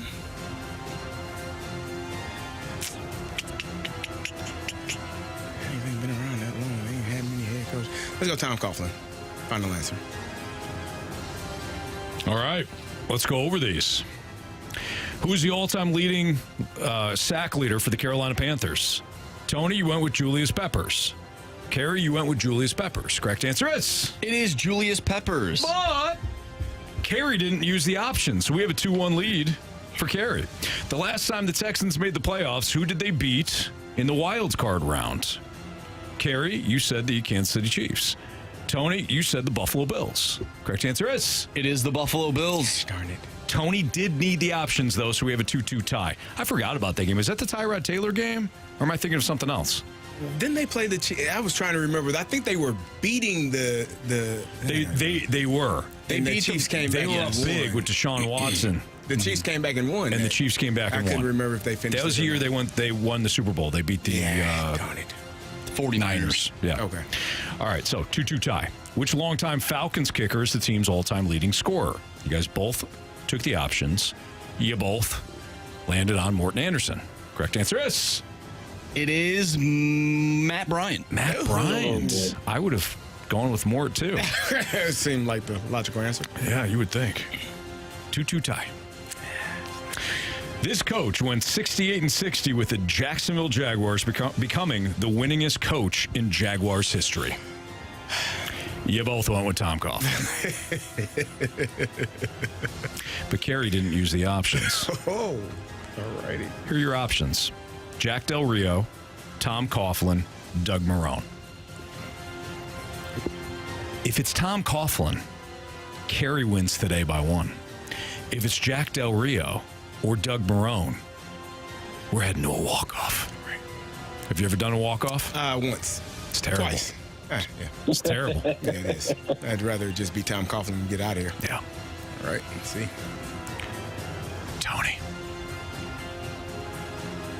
You have chosen poorly. You lose. It was Tom Coughlin. Tony, this was a tough one. You actually had 3 correct answers to CD's 2. But as you mentioned, you kind of forecasted it. You wish you would have just took the shot a couple of times because you figured Carey would know it off the top of his head. And that's how he got you today, not using the options on 2 of them. So he wins 4-3. Sorry, Tony. Hey, I appreciate you guys having me on. Hey, Carey. Yes, sir. I listen to you all the time in the morning. I'm glad you're on the afternoon, man. I appreciate it. Thank you so much. Thanks for joining us as well. All right, brother. Thanks, Tony. All right, see you guys. Nice job, Carey. Got off the schneid, man. You got off the schneid. Nice job. First Gauntlet 3.0 victory for Carey. Yes. Nice. Good job. Needed to be football. Thank you. Appreciate it. Yeah, I don't remember the Bills. Matt Bryant? Bills and Texans. I don't remember that one either. Morton Anderson was there for like 80 years. He was with the Saints for 80 years too. Okay. He retired and then they begged him to come out of retirement for a while. So he may have been there when you were there. He might have been. Hell, I don't remember. Possible. You were there in 2004, right? Yeah. No. I think that was probably Jay Feely. Wasn't that Feely with you guys? Yeah. He came back in 2006. He came back in 2006? Yeah, he came back to the Falcons in 2006. That guy was incredible. He spent 4 or 5 years in Atlanta. Okay. It felt like a while. 6 years. He sent them to the 98 Super Bowl. Gosh darn it. Over the Vikings. That team was a juggernaut. I know you weren't a Vikings fan. Wasn't a fan at the time. I know you weren't. You weren't even alive at that point. What year? That team. That was 98. That team I was alive. That team should have won. That team should have beat that Falcons team, I thought. They had them beat. They were the better. They had like one of the highest. They were 15-1. Yeah, to that point, that before the Rams came about the following year, they were like the highest scoring offense, most yards in a season. They were outstanding. That was Randall Cunningham. It was Moss's rookie year. Chris Carter, Robert Smith. The defense up front at least was good. Julius Randle. Remember Julius Randle? They had some dudes on that team. And then they lost. Checks out. Gary Anderson, the kicker, had not missed a field goal all year. And he missed a field goal that would have put him up by 10 with like 2 minutes left. And he missed it. Falcons go down, they score, and they win in OT. Man, he was probably happy that Blair Walsh missed that field goal in the playoffs against the Seahawks. I'm sure he still felt bad. That was that team. That team was absolutely that guy incredible. missed a field goal in the playoffs. Randy Moss. Good to go. There was a play in that game too where Randy Moss was wide open. Always in is. overtime. Always was. And Eugene Robinson came out of nowhere and knocked the ball out. How well did Eugene play in the Super Bowl? Not well, because he got arrested the night before. Did you hear about that, Marsh? Oh, yeah. The safety he played for a long time. He was with the Packers. So. I feel like you brought this up before. Yeah. He's outside looking for some people to hang out with late at night. In Miami. He was looking for some company in Miami. Yeah. Got arrested. By the way. Apparently she was a cop. Oh. That's not good. I saw something after he accepted the award for being the best guy in the league too. I forget. I don't the good guy award. Yeah, I don't know what. It wasn't the Walter Payton Award. It wasn't the Walter Payton Award. It was something else. Man of the year. It's like NFL Man of the Year. Yeah, he is. Watch this. He thought it was going to work on the streets. Do you remember when Odell and the Giants went on that boat? Yeah. And went down? I saw something on Twitter that he was trying to get a boat together for the Ravens. And people were like, don't get on that boat, Lamar. Don't get on that boat. Good for them. I don't blame them. All right, Chris Kerber's going to join us next. We'll talk a little Blues hockey with the voice of the Blues here on 101 ESPN.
Time for Curbside with the voice of the Blues, Chris Kerber. Brought to you by Scott Lee Heating Company, a proud Mitsubishi Electric Elite contractor.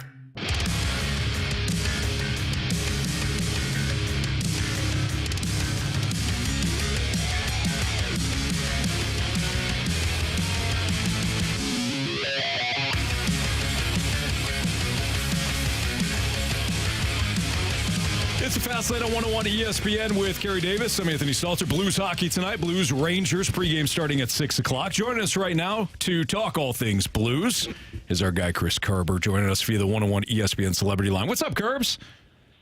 Oh, doing good, Anthony. How are you? Well, not too good. Okay. What happened? You were on the Excuso show this morning, huh? 105.7 The Point. Apparently, they were complaining to you.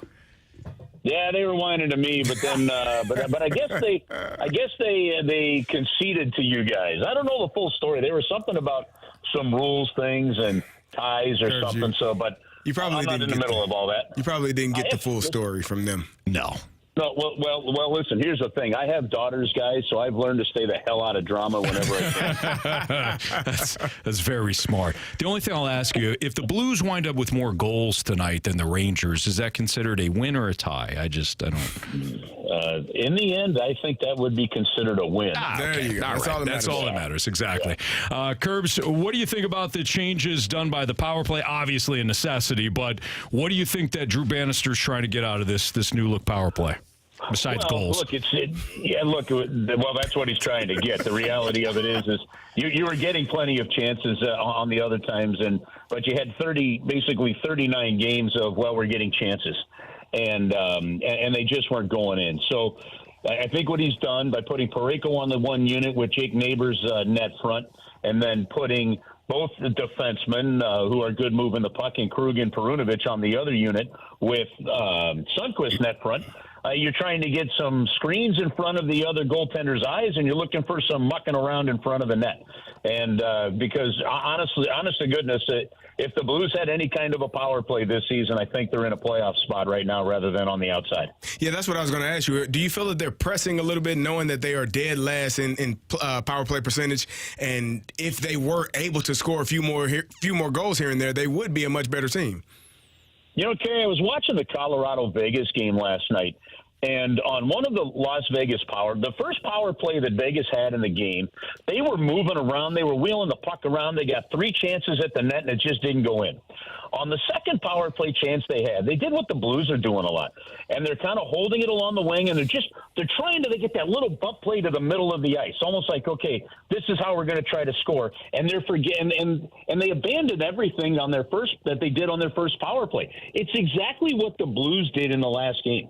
The first 60 seconds of the first power play that they had against Florida might have been the best 60 seconds I've seen on the power play all season. That includes the ones where they've scored a goal. And then they didn't do it the rest of the way. They kept trying to bump plays. They tried to force a play through, and either you don't have the skill for it or the other teams are just that good at defending it with the sticks. And if you're not moving around, if you're not really working that puck with some one-touch passing, maybe skipping one of the passes along the way and getting it down low, things like that. If you're not doing what Matthew Tkachuk did, if the Blues are going to give you the goal line, take it to the net. What happens? Well, they take it to the net. They got to cover the goal line. Then there's an open pass in the middle. Those are things like that. So are they pressing? Yeah, I'm sure they're pressing. I mean, these are really good hockey players. These are guys that care. These are guys that know that could be a difference maker, and it hasn't been.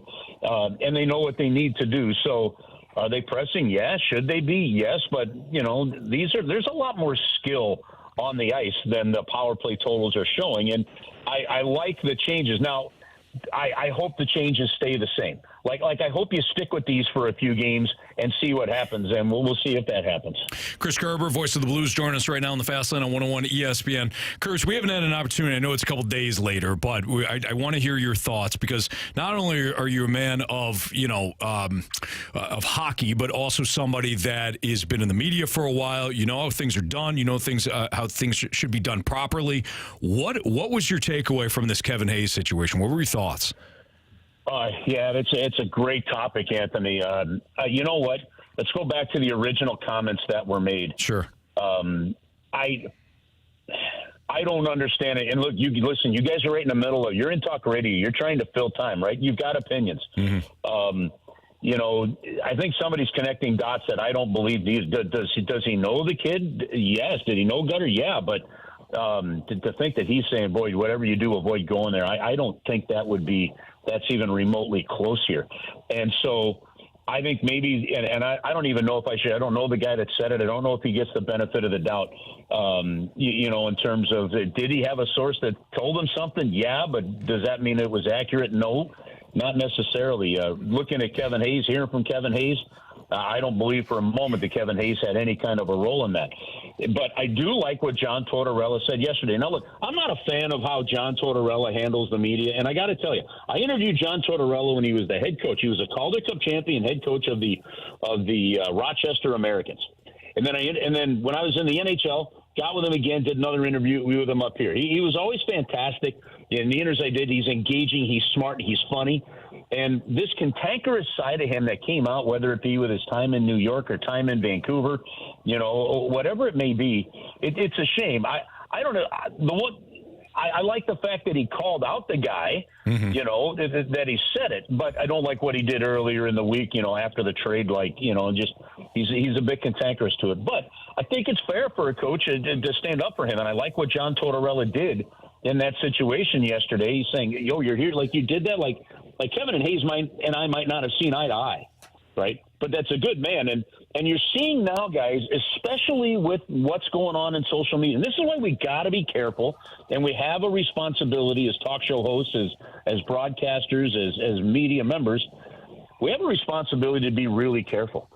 Because when you do get something wrong, look at what Kevin said. Now I'm getting text messages, I'm getting threats on social media, all this other stuff. That kind of stuff happens, right? And what do you take seriously? What do you not take seriously on those? And so, look, I believe that I believe the guy in Philadelphia should come out and either back it up. I don't believe that you have to tell your source, but you better back it up with some other fact, or you owe a public apology in this case. And one other thing, real quick on this. Sure, guys, like I was pretty blunt about the. And I'll give you an example. I was really blunt about the play of Jacob Verana in that last game. Okay. Now I don't believe in saying anything on the air I wouldn't say to a guy's face. Okay. But you go into the room the next day, and if a guy hears about it and has a problem with you, he has a chance to say something to you. But if I'd gone into the room and I did check this with a couple, I said, here's what I said. Did I see that play properly? And I had two people say, yeah, you saw that play right, and we're on it. But if they had looked at me and said, well, Kerbs, actually, it was really this guy's guy, and this was how this play should have been defended, you got to go on the air and own it and correct yourself, right? You got to have that kind of integrity and responsibility, and I hope that that's what this guy in Philadelphia does.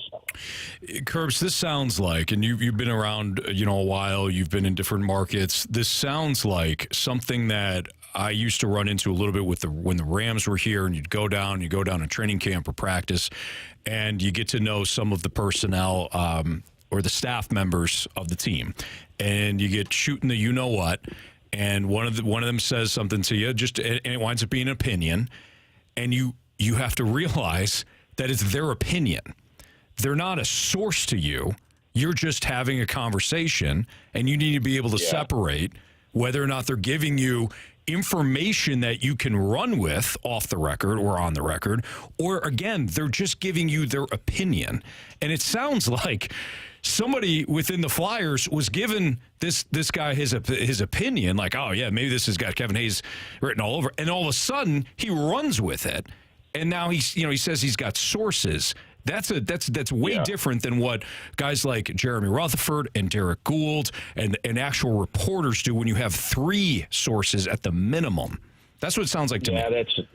It could be, but the guy, as you said, you got to be smarter than to say, like. And here's the other thing that you ask yourself, and I get it. Maybe it isn't sexy. Maybe it doesn't, move the needle in a lot of things. But what's the benefit of saying that? Unless you are absolutely sure that was said, and you are really confident in your sources, what's the benefit of saying that? And I had a situation early on here where the St. Louis Blues were looking to trade, and you hear all the rumors about the Blues trading for Keith Tkachuk. Now, I'd been in Springfield where we were affiliated with the Coyotes, right? It was the early days of the internet, but you can get the Arizona paper online, right? And I'm reading every day I'm reading the clippings about the Coyotes.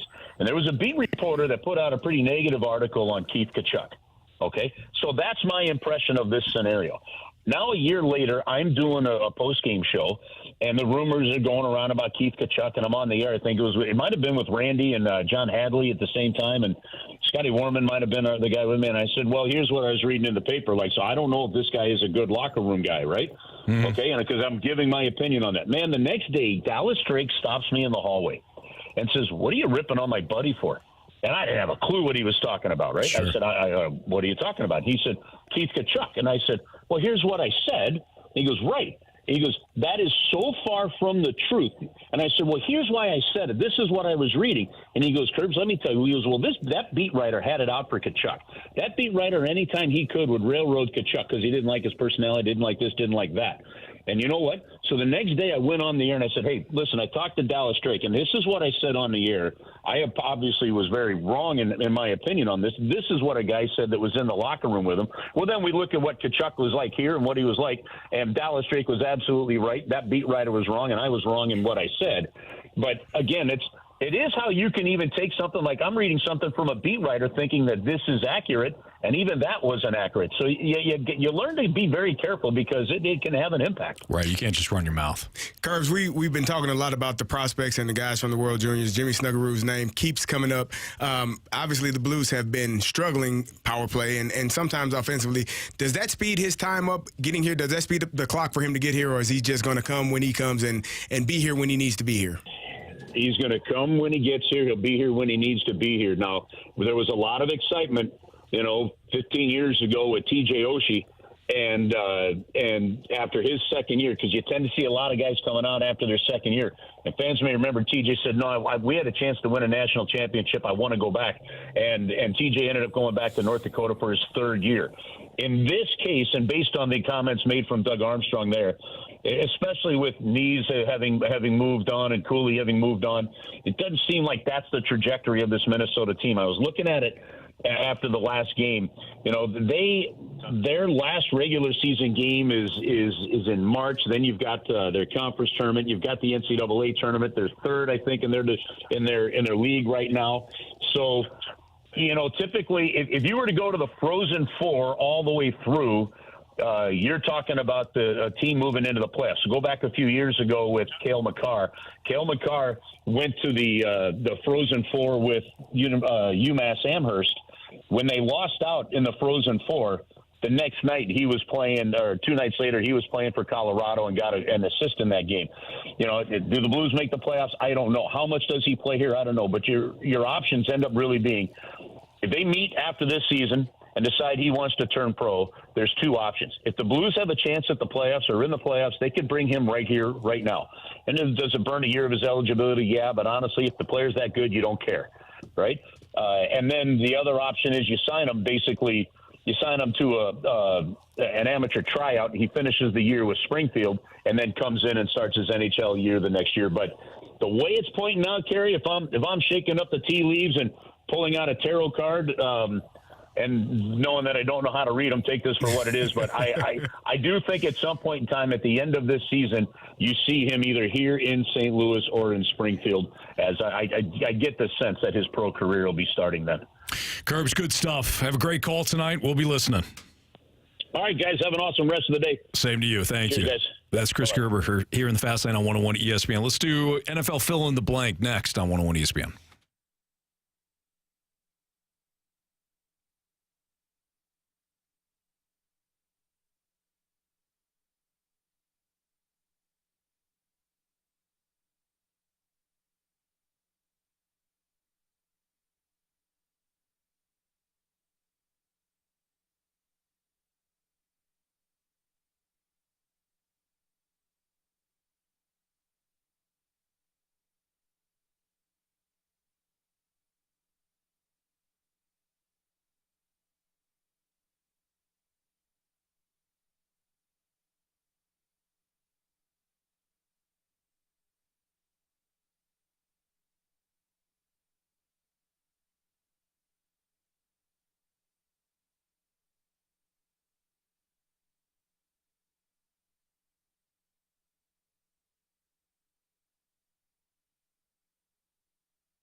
101 ESPN Sports Center. I'm Andrew Marsh. It's time for a Sports Center update driven by Johnny Londoff Chevrolet and Johnny Londoff Autoplex. The Blues take on the Rangers tonight with the pregame starting at 6, puck drop at 7. You can catch all the action right here on 101 ESPN. You'll hear Chris Kerber on the call. We just talked with Kerbs. If you missed that interview or anything from today's show, make sure you go to 101ESPN.com or check out the free 101 mobile app. Go to the podcast page. You'll find it all there. It's all brought to you by Dobbs Tire and Auto Centers. Bill Belichick and the Patriots have mutually parted ways. We talked about that earlier in the show. We also talked about Dylan Carlson, as Dylan Carlson and the Cards are in an agreement on a deal that avoids arbitration at $2.35 million. This weekend, we have NFL action for you as the Bills take on Carey's Steelers. Kickoff at noon. Cowboys and Packers kickoff at 3:30, and then the Lions and the Rams kickoff is at 7. I'm Andrew Marsh, and the Sports Center update is driven by Johnny Londoff. Find new roads and shop 24/7 at londoff.com and londoffautoplex.com. Are you kidding me?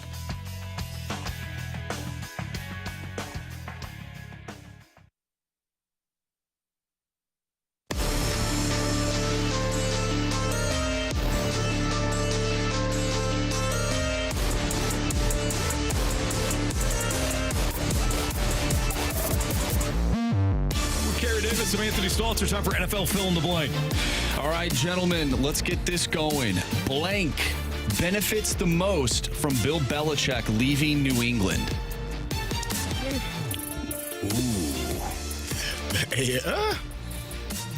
The Patriots. The Jets. The Patriots. I was thinking maybe the same thing. Wow. The Patriots. Yeah, that's true. I was thinking the Jets because he beat them so much over the years, but yeah, it ain't been great the last couple of years. Yeah, no, that's you're right. You're right. It's time for a restart. Yeah, fresh blood. Yeah, because I don't know who else would benefit from him leaving.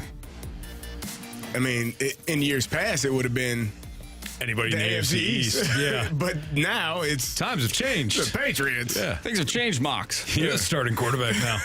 Yeah, the Patriots. You're right, Carey. It is. It's the Patriots. It's just that the time has come. Time has come, man. That's it was a good run. They had a great run. 24 years. 24 years. The head coach of a NFL team. Yeah, it's a great run. Dynasty in a salary cap sport. Where that is designed to have parity. It helps when your quarterback doesn't have to take the highest amount. It helps when everybody falls in line. Man, they didn't all and your quarterback. They all did. They didn't necessarily want to.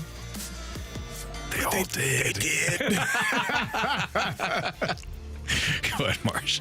All right. Blank will be an unsung hero in the playoffs. Ooh. Yeah.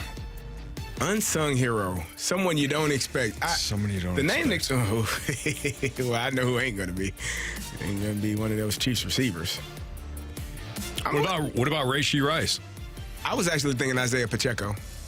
That's the first name that came to mind.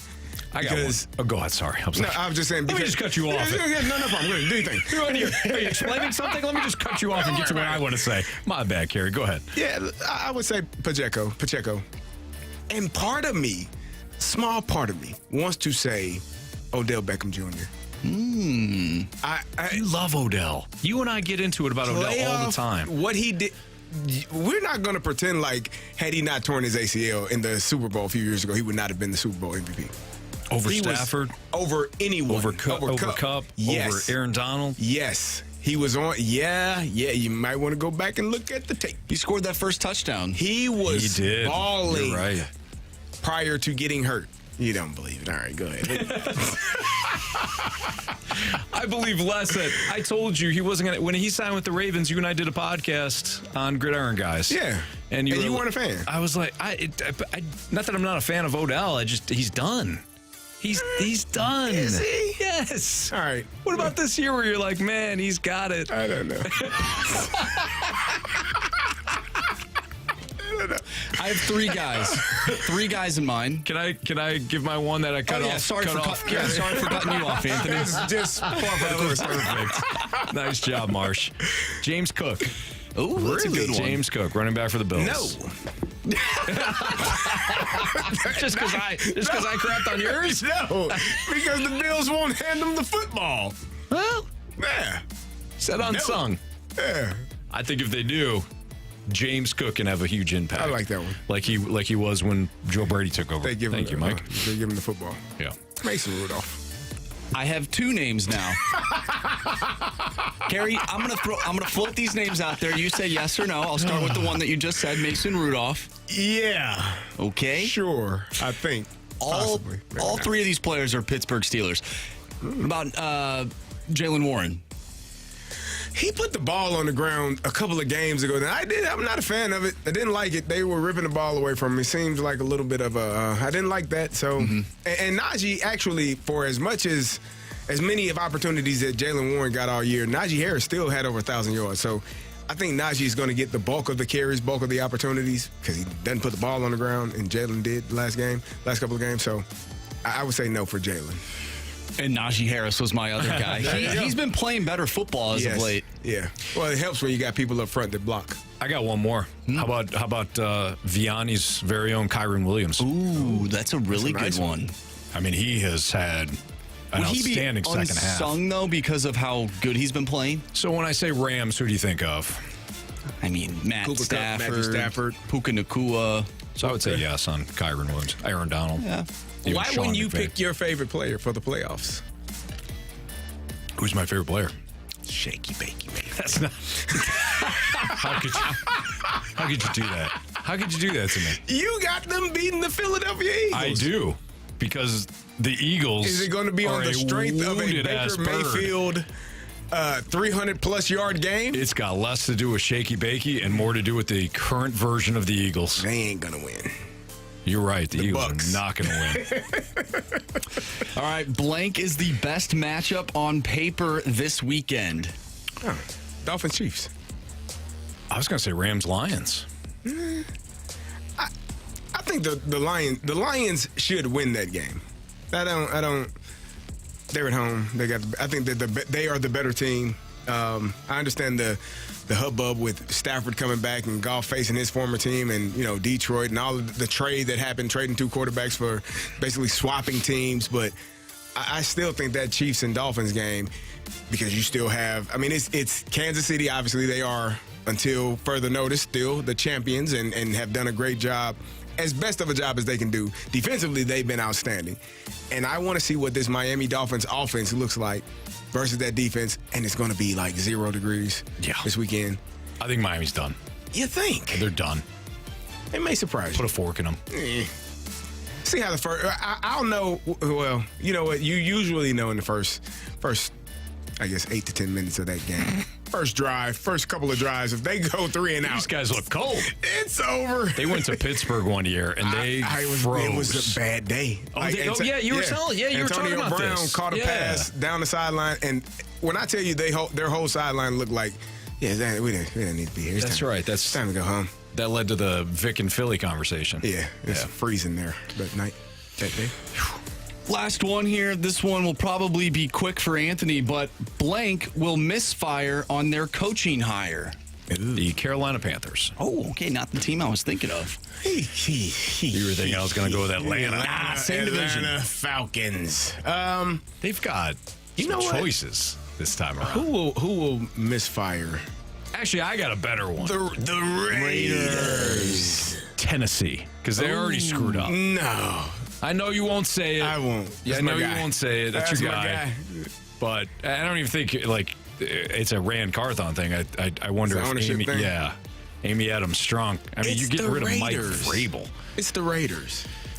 Just give Antonio Pierce a full-time gig. Why would they do that, Anthony? That'd be too much like right. And they're the Raiders. They don't do things the easy way. Good call. Oakland/Las Vegas. Good call. Now. Good call. Never done it right. I'm going to say the Titans, but you're probably going to be right. It's Fast Lane on 101 ESPN. The Sports Six-Pack is next, 314-399-9646. You get a sports-related question for us, send it in. We'll answer it here on 101 ESPN.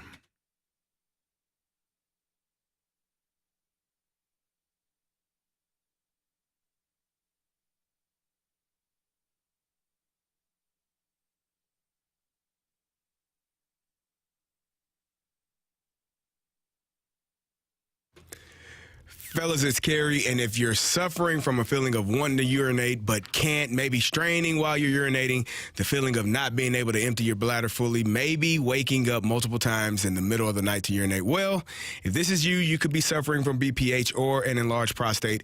It's a common condition for men 60 years or older, but no need to worry. My friends at Midwest Institute for Non-Surgical Therapy have the solution. Non-surgical. That's the part I want you to hear. That's the most important part because this procedure is minimally invasive. It has lower risk of complications, no hospital stays, no sutures, scarring, or general anesthesia, relief from uncomfortable symptoms that I mentioned above, and it allows you to resume your normal activities typically within a few days. So all while feeling better and feeling relieved after the procedure.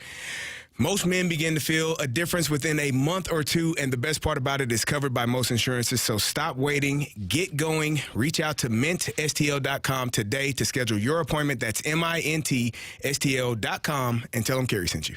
It's Tina from Master, and for over a year, I've been telling you about how we help our customers with their phone systems and service, video surveillance, overhead paging, and more.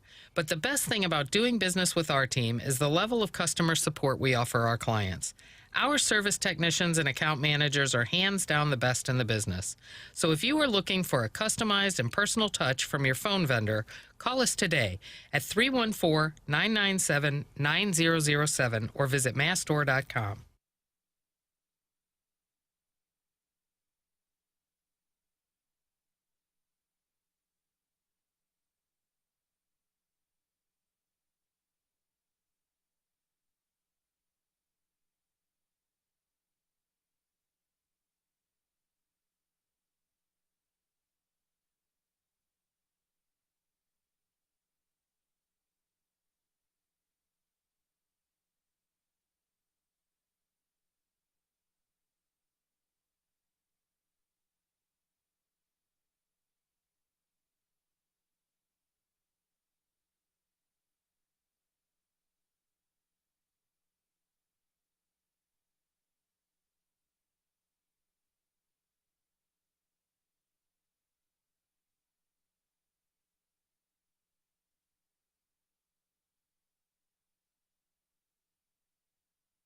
Hi, I'm Dan for Dobbs Tire and Auto Centers, here to share the easiest way to choose your next set of tires.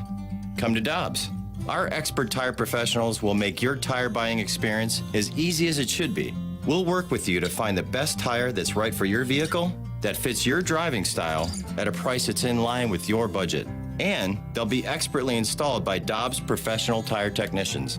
Plus, at Dobbs, we have the biggest inventory of the best tire brands, which means you'll get your tires the same day.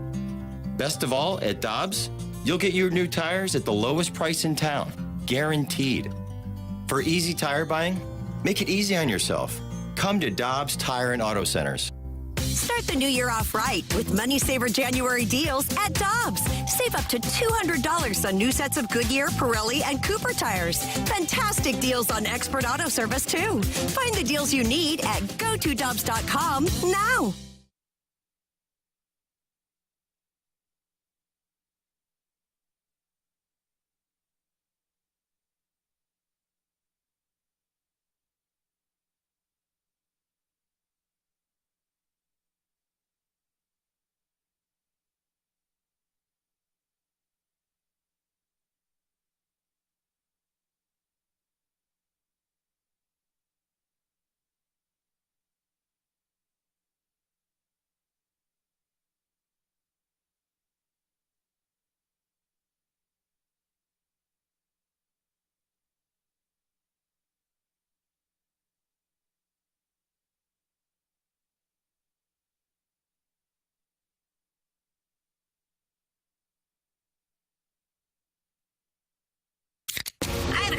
It's time for the Fast Lane to answer your sports questions. I want to ask you a bunch of questions, and I want to have them answered immediately. Asking me all these weird questions. Answer the question. Answer the question. Answer me! The Sports Six Pack is now. Time for the Sports Six Pack here on the Fast Lane on 101 ESPN with Kerry Davis. I'm Anthony Stalter, and here is Andrew Marsh. Question number one. Guys, Chris Kerber was talking about TJ Oshie and whether or not he was going to go back to school or come play for the Blues. Well, he did play in the Frozen Four that was here in St. Louis back in 2007. I went to that game. He ended up being one of my favorite players growing up and is one of the reasons why I ended up going to North Dakota. Is there a player that, when you were growing up, influenced you to go to your alma mater? Ooh. Oh, boy. No. This is gonna suck. No, I was not. I mean, I was not a basketball player, so Thunder Dan Marley was a CMU player. Okay. But wasn't my favorite. Yep. Okay. Chris Kaman. I had a couple of classes with Chris Kaman at Central Michigan. Yep. But again, not an influence. Him and I were the same grade. Yeah. Antonio Brown was a couple years after me. Yeah. He was not an influence. But Will Clark was the reason why, as I was growing up, I was a Giants fan, and Dion was the reason I was a Falcons fan. Yeah, for me, watching the bragging rights game, Kejuan Garris, seeing him when I was a young man, I thought that was really cool. Kendall Gill, I thought those were really good basketball players for the Illini. Interestingly enough, LeVar Arrington. Really? Now, you may say Penn State? He didn't go to Illinois. He did not. Yeah. But didn't he go to Penn State? He did. Okay. However, the LeVar leap was against Illinois. And so I watched that play and I was like, I want to go to Illinois because I'd have got that first down. I like it. Sorry, I felt Who else were you considering?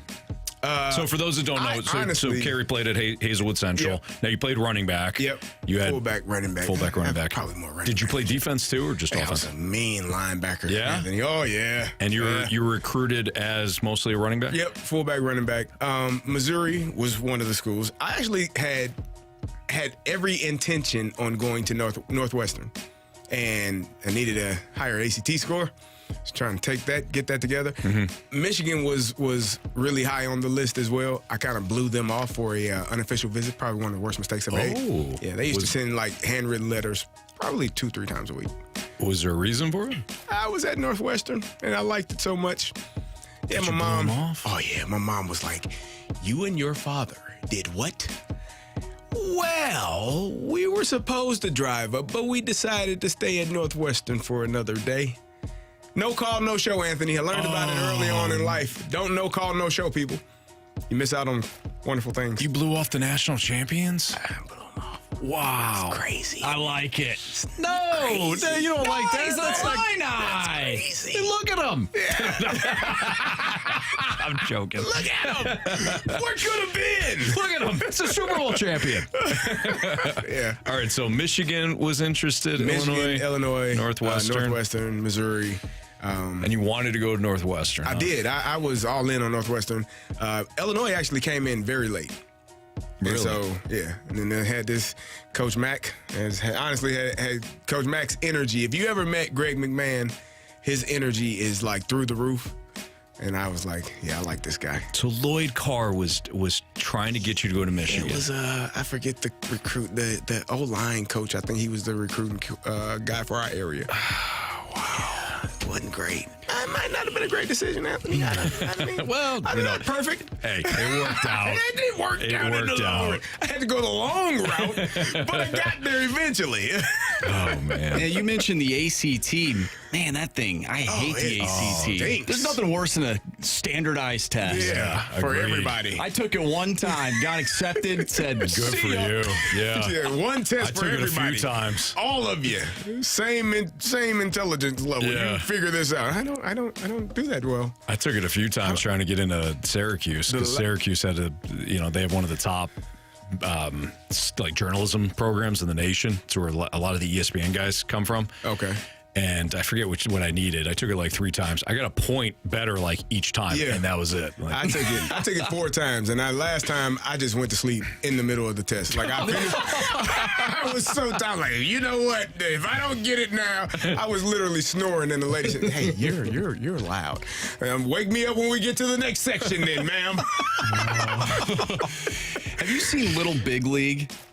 Yes. Do you remember in the movie where they're trying to figure out, they're in the clubhouse and they're trying to figure out one of Billy's like math questions? About like the I remember that painter. one. It's the painter. Yeah, I don't remember it that They're well. painting Yeah. like the walls or whatever. They spent like the entire, what probably was like an hour or so on just one question. That was me taking those tests. All right, I'm with you. It's hard. They don't. The ACT is no longer. It's not needed. No. Oh, really? Oh, really? Yeah, for college. I mean, for athletics, for football, you don't have to have the ACT anymore. They did it during COVID, and they just said, "The hell with it, keep it away." That's great. Yeah, no. That information could have been useful to me 20 years ago. Stanford back then. Yeah. Stanford Law. Right. Question number 2. All right, we had a question from Tanisha from the Snake Pit. What is your favorite tailgating food? Ooh. Favorite tailgating food? It's hot dogs, brats. Yeah. Man, cold weather, like chili. Awesome. Ooh, yeah, I had some chili the other night. Yeah. For me, Jambalaya. it's got to be like a bratwurst, just hot dog bratwurst. Or just be like barbecue, like pulled pork. Yeah. What the hell? Yeah. I'm a simple man. I'm simple. I don't need. Hey, whoa, couple of hot dogs, couple of bratwurst. Like, yeah, I'm good. Okay. Are you a mustard only guy On hot dogs? Yeah. That nonsense. I do mustard, I just some judged you. relish. Before I even let you tell. What? I said I judged you before I could even tell. Yeah, you did. Yeah. You don't put ketchup on your He's hot that dogs? guy. No. He's that guy. What? No, but I'm not one of these snobs who are like, you can't. I just don't. I prefer just mustard, a relish, maybe a chopped onion if they've got it, you know? Do you if guys- I go to Carey's, Yeah. I'll be lucky to get the bun and the dog. That's it. Do you guys And those like packets? Sloppy Joe? Better believe it. You big Yes. Sloppy Joe fan? I haven't had a Those Sloppy are- Joe in No. decades. Oh, yeah. So good. Yeah, I do like sloppy joes. Sloppy Joes as much. Sloppy Joes. Put a little brown sugar. Wow. Yeah. This is now you know. Yeah. Okay. He is not wrong. Nice. Yeah. So good. Yeah, I do like sloppy joes. Sloppy joes. Should we carry this over? Did we get to 2 questions? We had 2 questions. That's not acceptable. Let's Make get them to extra sloppy. Let's get to the other 6-pack next on ESPN.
It's time for the Fast Lane to answer your sports questions. I want to ask you a bunch of questions, and I want to have them answered immediately. Asking me all these weird questions. Answer the question. Answer the question. Answer me! The Sports Six-Pack is now.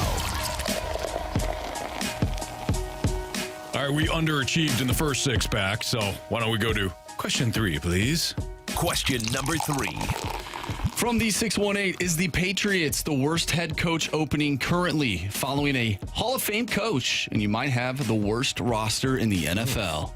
Boy, that's a great when you question. Put it that way, yeah. That's a great question. Because we did it the other day before he got fired. I mean, before he decided to leave. We did that question, who was the worst? Yeah. Which was the worst place to go? And you think you said Carolina. I said Carolina. I forget what I said.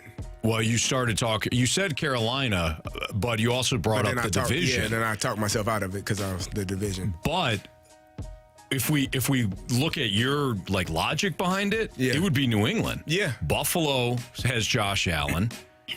The Dolphins are set up for success. Right. And the Jets, at least you think if he doesn't snap his Achilles again next year. It's possible. The Jets are okay. They're certainly better than you. Yeah.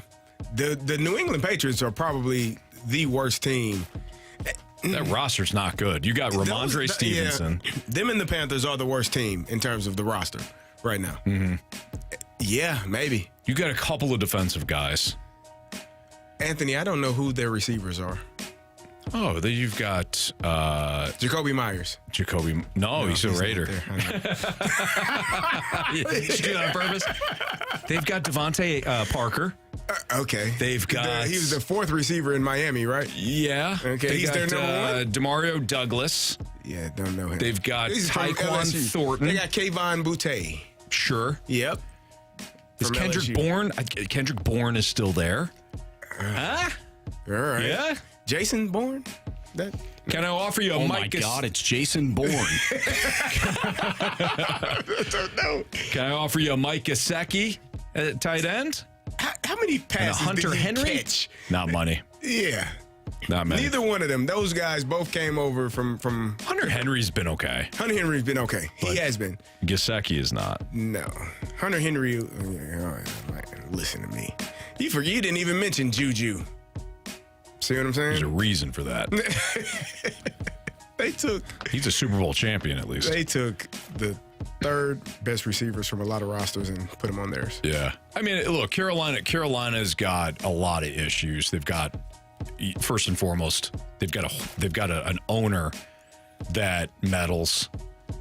He already fired 2 guys immediately. He did. The culture is a problem in Carolina. If you can figure out Bryce Young and start winning in a bad division. Is he broken? I don't know if he's we said the same thing about Trevor Lawrence. We said did. Trevor Lawrence, oh no, and then he got good coaching the year after, and they were in the playoffs. Yeah. So Bryce Young is not Trevor Lawrence, no, but he was the number 1 overall pick. He is somebody, I think he's got way more talent than what was displayed. If you can figure it out with him and start winning in a bad division, you'll be okay. Mm-hmm. I would still lean Carolina, but New England, that roster, that division, taking over Belichick, man, that's a tough hill to climb. Yeah. Question number 4. If Stalter can paint a house in 5 hours and Carey can paint a house in 3 hours, man. how long would it take them to paint it together? 8 hours. 4. Isn't that 4? It'd be 4. Should be. If you average 3 and I average 5, then you take have 4. those averages. Divide 4 them by 2. Yes. Let's go with it. Mm-hmm. Final answer. Is that right? I have no idea. Of course it's right. It's from the movie. Then they ask, what color is the paint? It matters how quickly it dries. What's the quality of paint? Where are we buying the paint? Is it on sale? We have rollers? What are we doing here? Good question. Are we taping? If we don't tape, it's definitely cutting down time. It's going to be paint a little bit everywhere. But something to think about. Okay. What else are we doing that day? This is why we failed. Question number 5. From the 636, how proud is Cardinal hat guy from Ballpark Village that you guys are talking about Mizzou more? Carey, I don't know. You don't know. Yeah, you don't know Cardinal hat guy. He was there not this past year, right? Marsh, was last year on opening day, wasn't it? It was 2022. So we broadcast from Ballpark Village. We have the last couple of years on opening day. And we're up on the stage, and there's a gentleman wearing a Cardinals hat, like a hat with an actual Cardinal like on it, right? Fake Cardinal bird on the red jacket, all that stuff. And he comes bolting up to the stage in one of the breaks. And he goes, he's pointing at us. He goes, I like your station, but you don't talk nearly enough about Mizzou. And I, being the jerk that I am, I looked at him and I said, that's what I've been telling these guys for years. And so he decided to point at Jamie and directed all of his anger at Jamie. We don't talk enough Mizzou. It was the day I think they got somebody that day. It was or maybe that week. Oh, I don't know. Maybe it was Burden. No, it couldn't have been Burden because that was just 2 years March ago. Or April. Yeah. There was somebody that came over, right? And he was like, you guys didn't mention this. You didn't talk about it. All I got to hear about is the Cardinals bullpen. And he's standing there with a fake bird on the bill of his cap, just dripping in red Cardinal stuff. He's like, all you guys talk about. And Jamie, I thought he was going to punch. I thought he was going to punch him. I thought we are going to be picking up this guy's bones everywhere. But Jamie, off his hat. Yeah, but Jamie held his cool. He was fine. And Cardinal hat guy, I think, is now proud of us for talking about Mizzou football. Yep. There you go.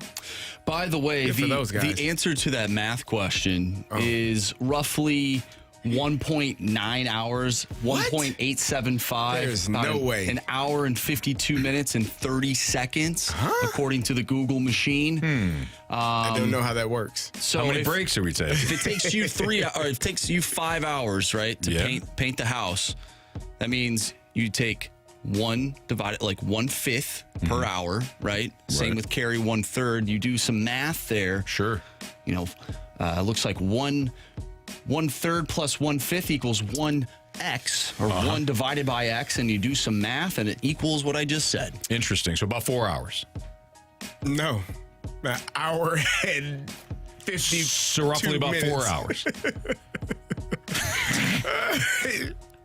3 things. Are we drinking?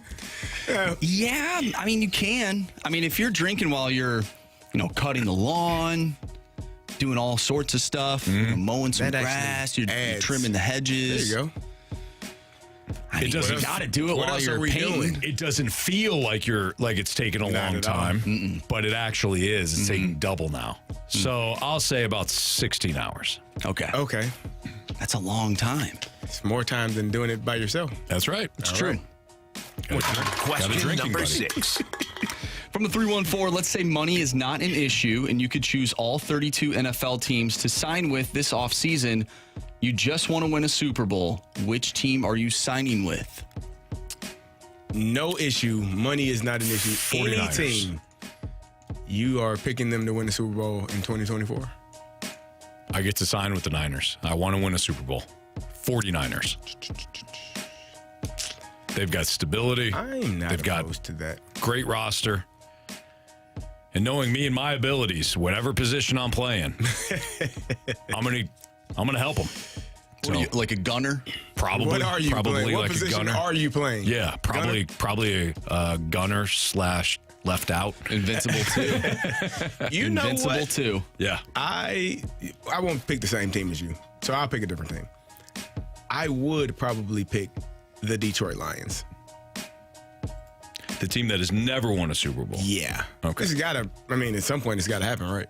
No. It's not how that works. Everybody doesn't get. No.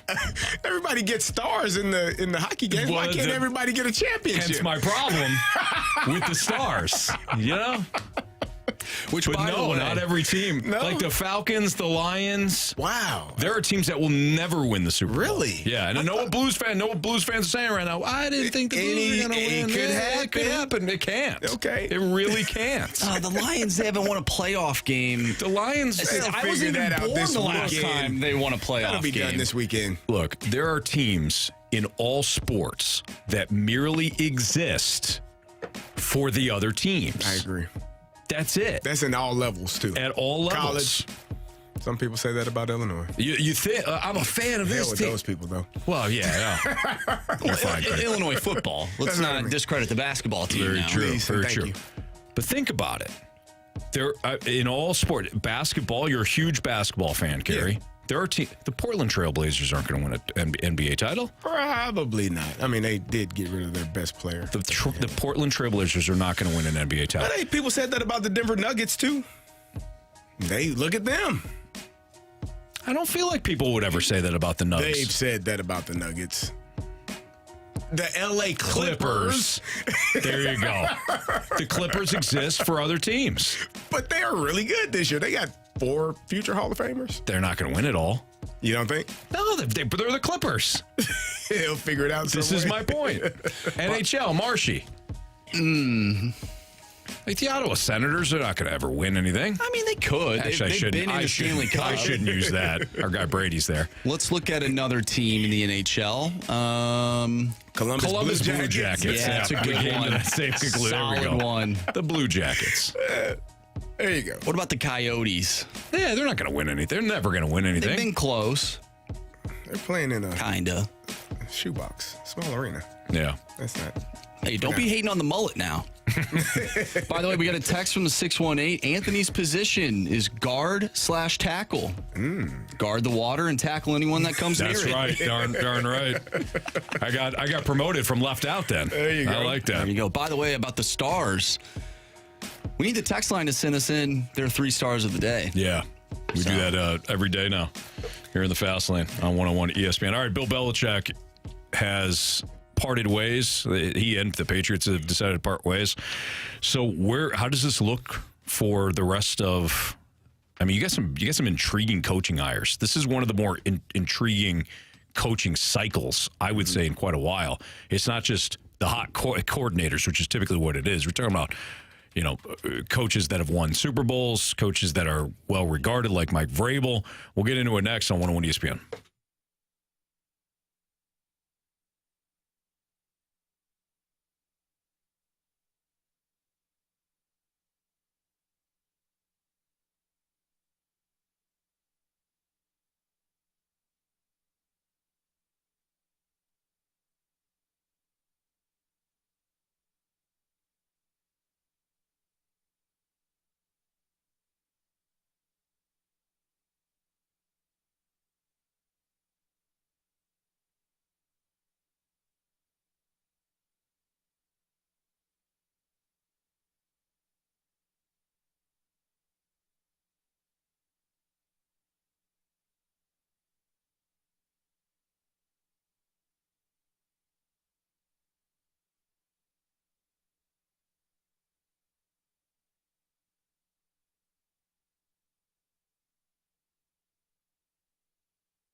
Oh, Bill Belichick. Oh, how I miss you. I just want to kiss you. They just got rid of you. Oh, Bill Belichick. You didn't flatten that ball. It was Tom Brady. You didn't Spygate.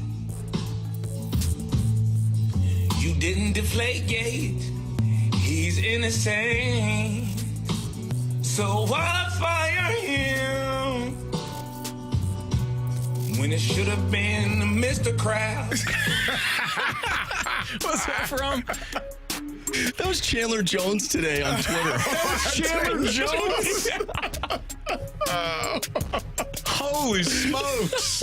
Not bad. That's not bad at all. That ain't bad. Not bad. Wow. Chandler Jones, one of the many players that Bill Belichick said, you know what, I'm going to get rid of you now so I don't have to pay you. Just a little bit early. Yeah. So might have been a good thing. Might have been a good thing. Looking at it now, maybe. Besides Tom Brady, was there a player that he really messed up on getting rid of too soon?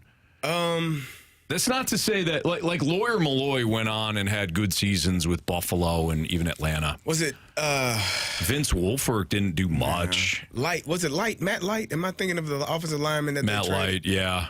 Maybe not. They traded him. Like Vrabel didn't go on and really beat him. No. Maybe Adam Vinatieri? Vinatieri's a good one. Like that might be one. Richard Seymour. I know he wound up with the Raiders, was but another one because he had plenty left in the tank. Moss was on the tail, like the second half, the back nine of his career. I think at that point, it's crazy to think, but yeah. I thought he was done with the Raiders though. So the fact that Belichick that he came got in him and kind of revived him. Absolutely. Yeah. That was part of his thing though, to take disgruntled veterans. Did he get rid of Wes Welker? Would be another one because Wes went to Denver. And they went on to have some Super Bowl runs. So here's the thing with Belichick, and this goes back to the Brady comment too. In the end, that is the thing that became his undoing because when he let go of Wes Welker and he goes to Denver, he had Julian Edelman. Yeah. Any of those defensive guys, for example, Ty Law. Ty Law was an incredible Patriot. Right. Great Michigan player too. When he got the call from Michigan, he went. Which is a reference to something Carey said earlier today. You'd have to check it out on the podcast. Make mistakes, man. Ty Law was a great Wolverine. But you had Asante Samuel. Like he always had somebody ready to go. And then Darrelle Revis eventually. Right. Yeah. He always had somebody to replace. The only time he didn't, and it wasn't all his fault either, because Robert Kraft said, hey, get this good-looking Greek quarterback out of here. My boy Tom Brady is feeling a little nervous. He had the kind of the QB in waiting in Jimmy G, but it's not like he wasn't trying to replace Brady. But in the end, that was the thing that became his undoing in New England. The downfall, the detriment. He ran out of but I've got the next guy up. Right. Mac Jones served okay for a season, but that was it. Tennessee, New England, Atlanta, the Chargers, the Raiders, Carolina, and who am I missing? Because there's 7 now, right?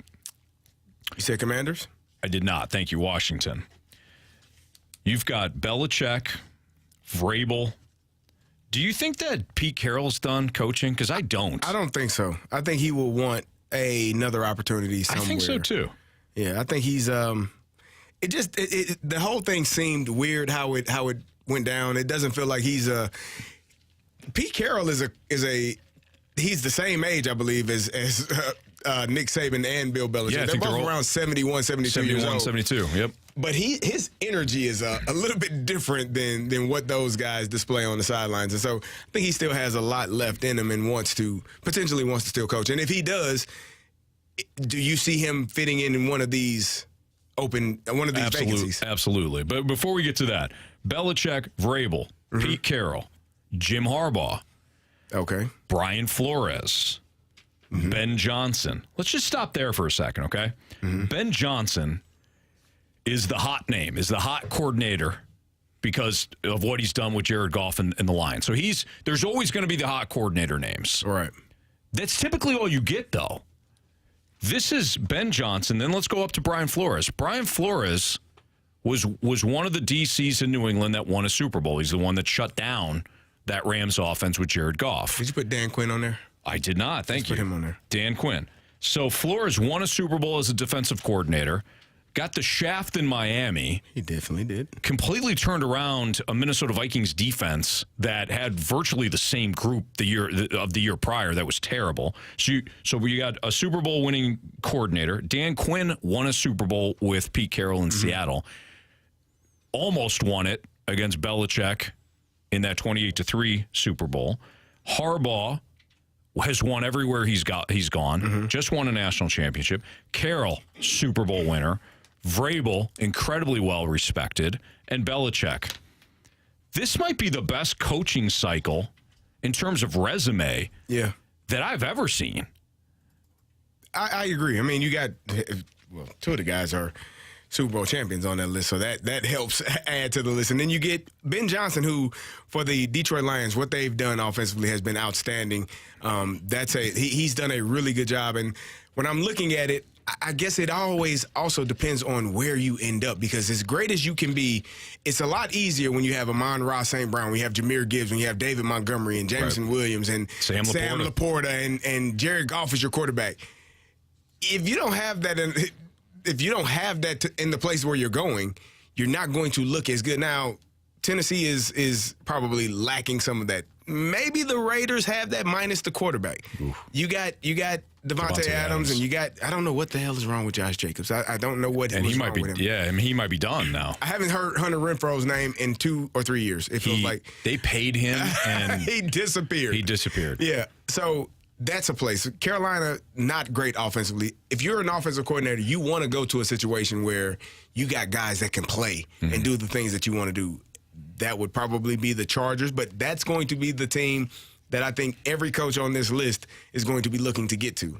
And so what's left is what you have to figure out. So 7 openings. We just ran through 7 names. Belichick, Vrabel, Carroll, Harbaugh, 8 openings, Flores, Johnson, right? Quinn. What? Is it 8 openings or is it 7? I have 7 down. Washington, Tennessee, Seattle, Las Vegas, Seattle. New England. Oh, you're right. 8. Yeah, Carolina, L.A., Atlanta. Good call. Yeah. What are your thoughts on this? Pete Carroll in New York with the Jets in that defense. You ready to fire Robert Saleh? Yeah. Why? You know what's funny? He was fired by the Jets in the 90s. You think he'd go back? Carroll? Yeah. I don't try know. and rectify what happened in the past. Yeah, I don't know. It's interesting. I mean, they got a solid defense. You have Aaron Rodgers. We knew what he did with the Legion of Boom. That would be an interesting fit. Like, hey, he's got the personality to be in New York. We done messed up, but Pete. We can't get back rid in the of 90s. Saleh. You can't just fire a guy. All right, let's mix it. You can. They were terrible this year. They had the best. I saw that they had the best defense and the literally worst offense in the league. That makes sense. That happens. All right, let's play matchmaker. All right. Dan Quinn. This one's easy, right? Where you got him? Seattle. He won a Super Bowl there. I can do that. I can go with that. Marshy? I like you that. Good with that? All right. This is going to be a collaborative effort, okay? We're playing matchmaker. Who gets Ben Johnson? Honestly, it feels like Washington. And that hurts my feelings because what about Eric Bieniemy? Does he stay on as the OC? I don't know that he gets the head coaching job. Let me ask you this. Why not give Eric Bieniemy, you knew you were moving on from Ron Rivera. Yeah. Why not give him an opportunity mid-season? Like, what is going on? Yeah. It took this man forever to get to this part. To get to this point, and all he did was go from an OC to an OC. Right, lateral move. And then did not have an opportunity. If you're Washington and you thought Eric Bieniemy could be a head coach, you could have gotten I mean, Ron Rivera was dead man walking in October. Yeah. It was bad. So I wonder what's going on there where they did not see him as head coach material. Leads me to believe that they're moving on from that would be correct. All right. I think Ben Johnson would be a really good fit with the Chargers, with Justin Herbert. Mm-hmm. But you got to save that one for Jim Harbaugh if we're doing this fictional match. Not if Jim Harbaugh goes back to Michigan, which is where you want him. Which is where you want him, Carey. He's going back to Michigan. Well, where do you got Ben Johnson going? Are we overlooking that there might be a playoff team right now that ends up firing their head coach? Who?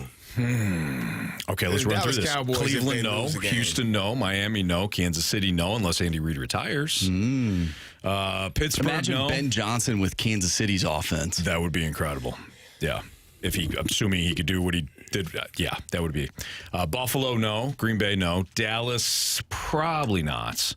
If they lost to the 7th seed Green Bay Packers at home, McCarthy's old team. Yeah. Possibly. I know there's a lot of talk about Sirianni.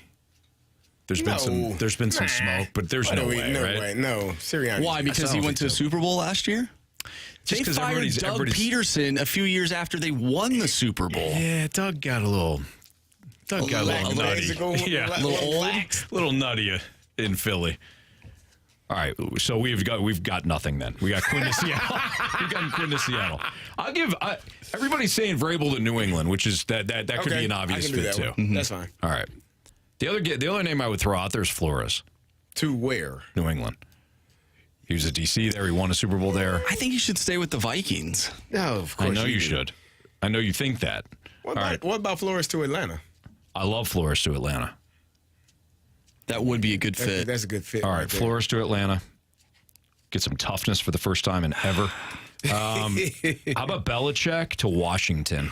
He's a historian. Let's do that. He's a football historian. That is the same area that he grew up with his dad coaching. His dad, yes, exactly. You like that? I do like that. You like that? I mean, they have a history for having good head coaches. He respected Joe Gibbs to no other. Is going to Carolina. Oh, why would you do that to that man? I thought we had him at the Chargers. Okay, fine. Ben Johnson to Carolina. Harbaugh to Chargers. There you go. Okay. Now we're talking. Belichick to Washington. Flores to Atlanta. And now we got the Raiders, and we have Tennessee. Who do we have? Who did you have for How about Vrabel? New England? How about Vrabel? Oh, no, we have Vrabel to New England. Yeah. So who so we Tennessee and Las Vegas. I think the Vegas Raiders end up keeping Antonio Pierce. Yeah, because remember when Rich Bisaccia was there? Yeah. Same thing happened. They made it to the playoffs. That guy. He had a good year. They elected to not go with him, which is probably he's probably not a head coach. Right. He's a special teams guy. He's not actually a good person either. Randy just texted me. Randy just texted me, and he brings up a good point too. If McCarthy were to get fired, Quinn obviously replaces him there. Yes. That would be the logical. I'm assuming that McCarthy doesn't get fired, and then Quinn. If you're Dallas, right, you have wanted to get the most out of Dak Prescott. You bring in Bill Belichick. You might. He is available. Yeah, Jerry absolutely does. He's looking for a Super Bowl, and Bill's dealt with an interesting owner before. All right, let's finish this project. So, who do we say for the Raiders? Should we just give Antonio Pierce? Perfect. Thanks. All right. So we need Tennessee. Tennessee is going to get a no-name. All right. Like one of these coordinators that is hot, like Carolina's defensive coordinator, Evero, or what about Baltimore's defensive coordinator? McDonald. That's perfect. Yeah, you know what? That is perfect. There you go. Baltimore will go to the Super Bowl. Tennessee will bring in McDonald, who's the DC guy. I like perfect. Marsh. Nice job. That's why I'm here, baby. Okay, so our fill in the gaps. Our official predictions: Tennessee Titans hire McDonald, the DC from the Ravens. New England winds up with Mike Vrabel. Atlanta winds up with Brian Flores. The Chargers wind up with Harbaugh. The Raiders give Antonio Pierce the full-time gig, remove the interim tag. Ben Johnson gets sacrificed in Carolina. Belichick winds up with Washington, and Dan Quinn with Seattle. So that would mean Pete Carroll stays in Seattle then. We didn't give Pete Carroll an opportunity. We didn't give him a job. Okay. Yep. Sorry, Pete. I gave him to the Jets. Pete Carroll back to the Jets. Jets apologize for firing him in the 90s. He goes back there. If that happens, I'm buying a lottery ticket. That's a good call. That's a good call. What's trending is next to the Fast Lane on 101 ESPN.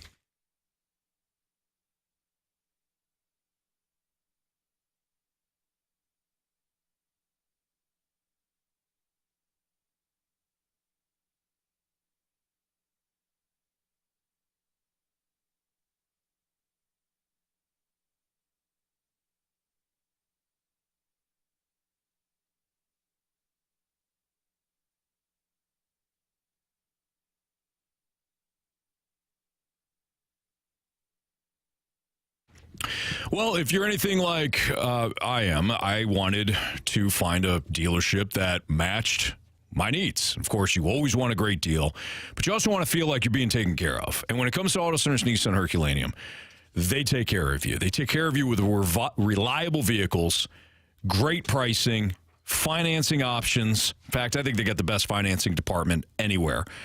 And they also give you the lifetime complimentary warranty as well. So when you drive off the lot out in Herculaneum, you know that you got the best deal, the best financing, and they give you the complimentary lifetime warranty. So a little peace of mind, too. They also give you a 30-day return promise. They're so confident that you're going to love your new vehicle from Auto Centers Nissan Herculaneum that within 30 days, for whatever reason, if you want to bring the vehicle back, you can, and they'll refund the car for you.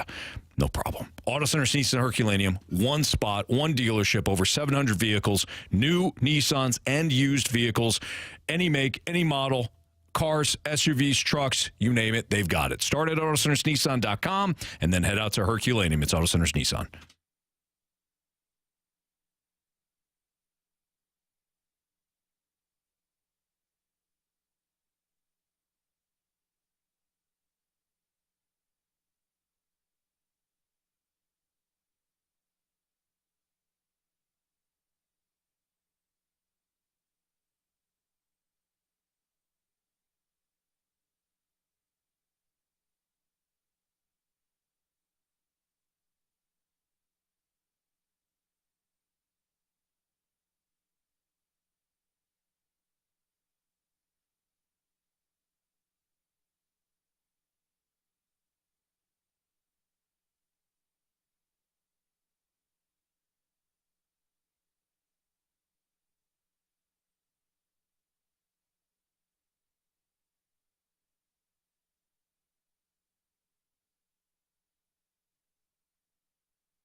101 ESPN Sports Center. I'm Andrew Marsh. It's time for a Sports Center update brought to you by Saliga Heating and Cooling. After the show, we'll have Blues pregame for you as they take on the New York Rangers. Pregame starting at 6. Puck drop is at 7. Catch all the action right here on 101 ESPN. We had Chris Kerber on the show earlier today. If you missed that interview, make sure you go to 101ESPN.com or check out the free 101 mobile app. Head to the podcast page, and you'll find all of our interviews and full shows there. It's all brought to you by Dobbs Tire and Auto Centers. We have What's Trending coming up next right here in the Fast Lane. I'm Andrew Marsh, and the Sports Center update is brought to you by Saliga Heating and Cooling, an independent American Standard heating and air conditioning dealer.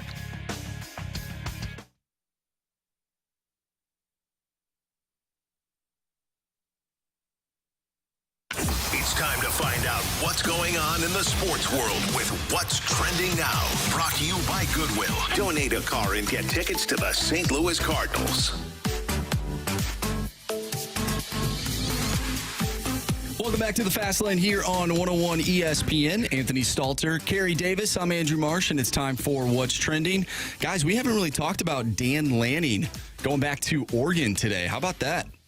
Carey, you called this. Yeah, I just felt like this is I've talked to Dan about it, and he is a coach that truly loves where he is in Oregon, and he talked about how, his story is amazing. He's from the Kansas City side of Missouri and just has worked his way up to where he is now and been in a lot of different stops. But Oregon is a place where I think he feels he can build a national champion. I asked you earlier if you knew this, that they actually have money trees out in Oregon. They plant them. They grow money on them. So the money is not a problem, clearly. So, sure. Facilities uniforms, being built every single day. Silver helmets. Yeah. You got 100,000 uniform combinations. Like, who wouldn't want to play at the University of Oregon? So, yeah, they do a really good job. He had actually some good success in the NFL for a short period of time, but Chip Kelly probably just, hindsight being what it is, but he probably should just stay. He should have stayed there. Yeah, probably. He carved out just a great program. Went to Philadelphia after he left. He went to Philly. Philadelphia. Yep, he went to Philly and tried then to bring a lot of the same things that they did in Oregon, and I don't think the players took to it too well. Well, it worked. Remember, that was Foles threw that was the 26 touchdowns and 2 interceptions year. Yeah. But then him and the GM clashed. Okay. Was it Roseman? Howie? I think it was Howie Roseman. Yeah. They clashed over the roster and the personnel, and Kelly didn't love giving up a lot of the control. Yeah. So he wound up in San Francisco, and they fired him after a year, and he's been at UCLA ever since. He's a good coach. Yeah. Guys, a fan at the Lakers game hit a half-court shot, won $100,000. Whoa. Do you guys think that you could do that in that type of setting? Or could you even do it in general? A half-court shot? Half-court shot. Got to make it $100,000. Yeah, I think so. I can make a half-court shot. I don't know how many times it's going to take me. That's the question, right? Yeah, it's. You would get lucky if you did it in that environment, but yeah, I think so. I think I'm. Anthony, you might remember this being from one of your places that you grew up in Chicago, but the fan that hit the $1 million 3/4 court shot in 1993. Do you remember that? I do. He hit the shot and then went over to the '93 Bulls. They were giving him high fives. That probably had to be one of the coolest moments of his life. No kidding. Yeah. That one. That was incredible. I remember being a little kid watching that. Right. Yeah. I watched every game on WGN growing up. I was a huge Bulls fan, so we got to see every single Michael Jordan game. I do remember that shot. That was pretty cool. And then the big news of the day, we talked about it earlier in the show. Dylan Carlson in an agreement. Not Bill Belichick. Dylan Carlson in an agreement with the Cards, avoided arbitration, $2.35 million. We talked about it earlier in the show, but what is his expectations for this year if he is the fourth outfielder? Look, that's a fair question. I love what Jamie said. We tend to complicate this situation with Dylan Carlson. We can talk about splits and all of that, and even the injuries.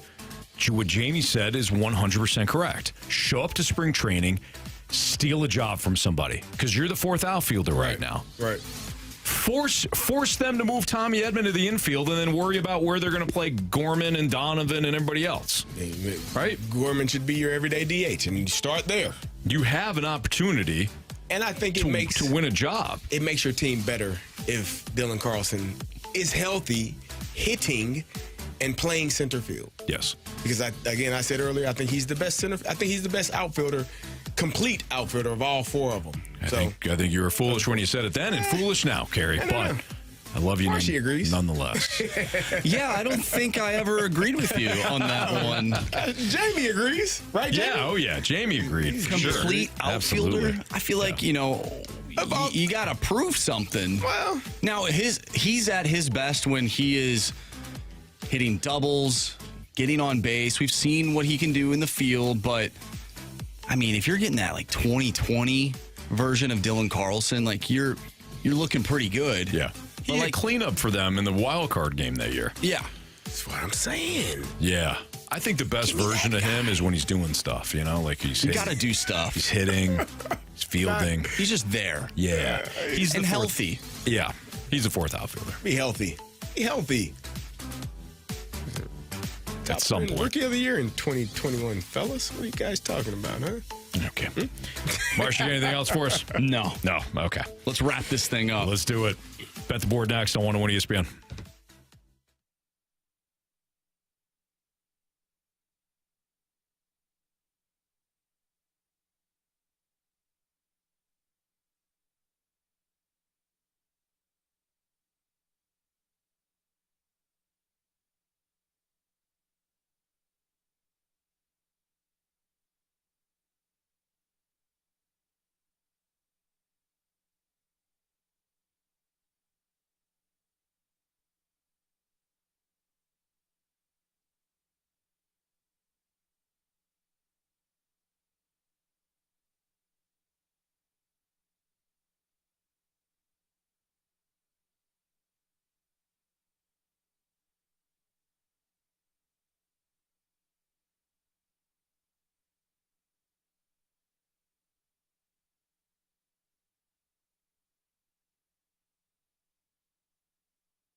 missed anything from today's show, you can always download the podcast, available at 101ESPN.com or on your 101 ESPN mobile app, all brought to you by Dobbs Tire and Auto Centers. Talked about the Blues' new power play look. Talked about Sonny Gray and whether or not we're minimizing that signing and how good he can be. Jamie gave his keys to victory after being a bit of a jerk about it. We had the Gauntlet. Carey got his first win in Gauntlet 3.0. Talked to Chris Kerber, who had some interesting stuff too on the Kevin Hayes situation, some of his background in dealing with teams and things like that, and talks about, of course, Bill Belichick, the big national news of the day. We played matchmaker for all the teams, the 8 teams that need head coaches, so you can download the podcast, check it out. All right, time for Bet the Board. Bet the Board.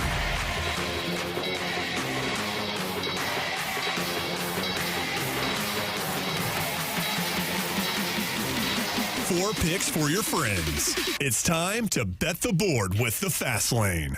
So if you took all of our 4 picks and parlayed them, you didn't do well yesterday. If you faded us, then you cashed. Nice job. Yeah, 0 for gopher for us. We had a couple of, we were snake bitten. Not great. No. So the current standings, Marsh, you have 1 point.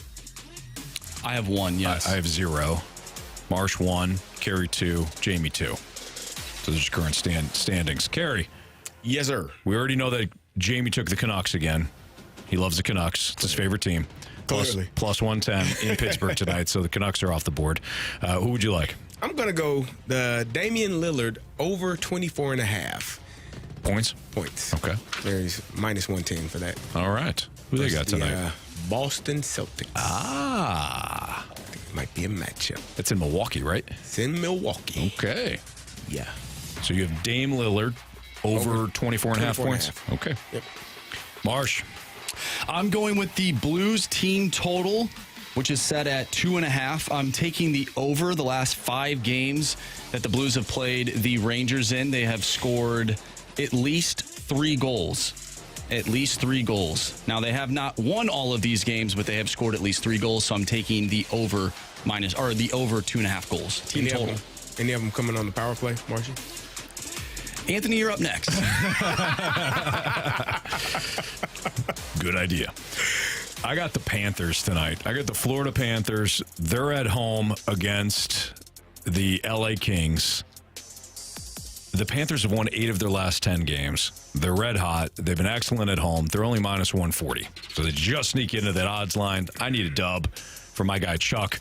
So give me the Panthers at home favorite on the money line to beat the LA Kings. There you go. By the way, Please. The Kings have not won in their last 5 games. The Panthers have, and they've won more than that. The Panthers in all 5 wins, these previous 5 wins, the spread of minus 1.5, they've covered it. We don't even want to do the spread. I'm just saying they for can those, win by 1. for those. They can win by 2. They can win by 4. How is that the money line if they've won 8 and the Kings have lost 5 in a row? It's kind of close. They know something. The it's 140, right? Yeah, 140. Yeah. Should be a little bit. Don't you say that. Should be higher is what you're saying. That's exactly what I'm saying. Don't do that. You know what? Don't do that. Okay? I'm 0 for 3. I took the Canadians over 2.5 goals last night. They scored 2 goals in the first period. Yeah. And by the way, shut it down. Oh, no. Said, we're good. I had the Flyers backup goaltender to make, 23 saves? Yeah. They didn't even have 20 shots on net. They had, 17 or 19 they shots, took the something Blues like that? approach on power plays and just didn't shoot. And they had 2 shots in the first period, both of which went in. Oh, I know. And I'm sure that's what made you upset because they could not put the puck in the back of the net the rest of the game. 1 goal for 2.5 periods. That's all you needed. Nah. Okay. What do we got for criticisms and compliments? Yeah, we got a criticism for you, Anthony, from the text line saying that it's no surprise that someone from the Orange Reading Group did not fare so well on the ACT and had to take it 3 times. You know, here's the thing. If I had feelings, that would sting. Unfortunately, I don't. So, joke's on you. I'm going to sleep just fine tonight. Oh, man. Thanks for listening. What else we got? You want to do our 3 stars of the day? Yeah, absolutely. Here we go. All right, here we go. 3 stars of the day here in the Fast Lane. Thursday, January 11th. Anthony looking for his first appearance in the 3 stars. You're not going to get the 3rd star, Anthony, because the 3rd star goes to the Cardinal hat guy that was at Ballpark Village. That was a submission from the Air Comfort Service text line. He got his wish. Yeah. Well, it wasn't even a wish. He was demanding that we talk more Mizzou. And do this. We did it. So congratulations to winning. Cardinal hat guy. And this is not like a guy with a Cardinals hat. No, he had a hat that had a Cardinal on it. Yes, that's what we call him, Cardinal hat guy. So yeah, he didn't have just the STL. He had the actual bird. The actual bird on there. Yep. On that Not hat. a real bird, but kind of. Well, not sure. May have been at one time. I don't know. It was a stuffed bird. Our 2nd star of the day, John Tortorella. Yeah. Nice job. For his interview. Torts. Congratulations. And our 1st star of the day, with a beautiful serenade for Bill Belichick. Chandler Jones. That was really funny. And then when I found out it was Chandler Jones, even better. Even better. That was awesome. Like, that was really creative.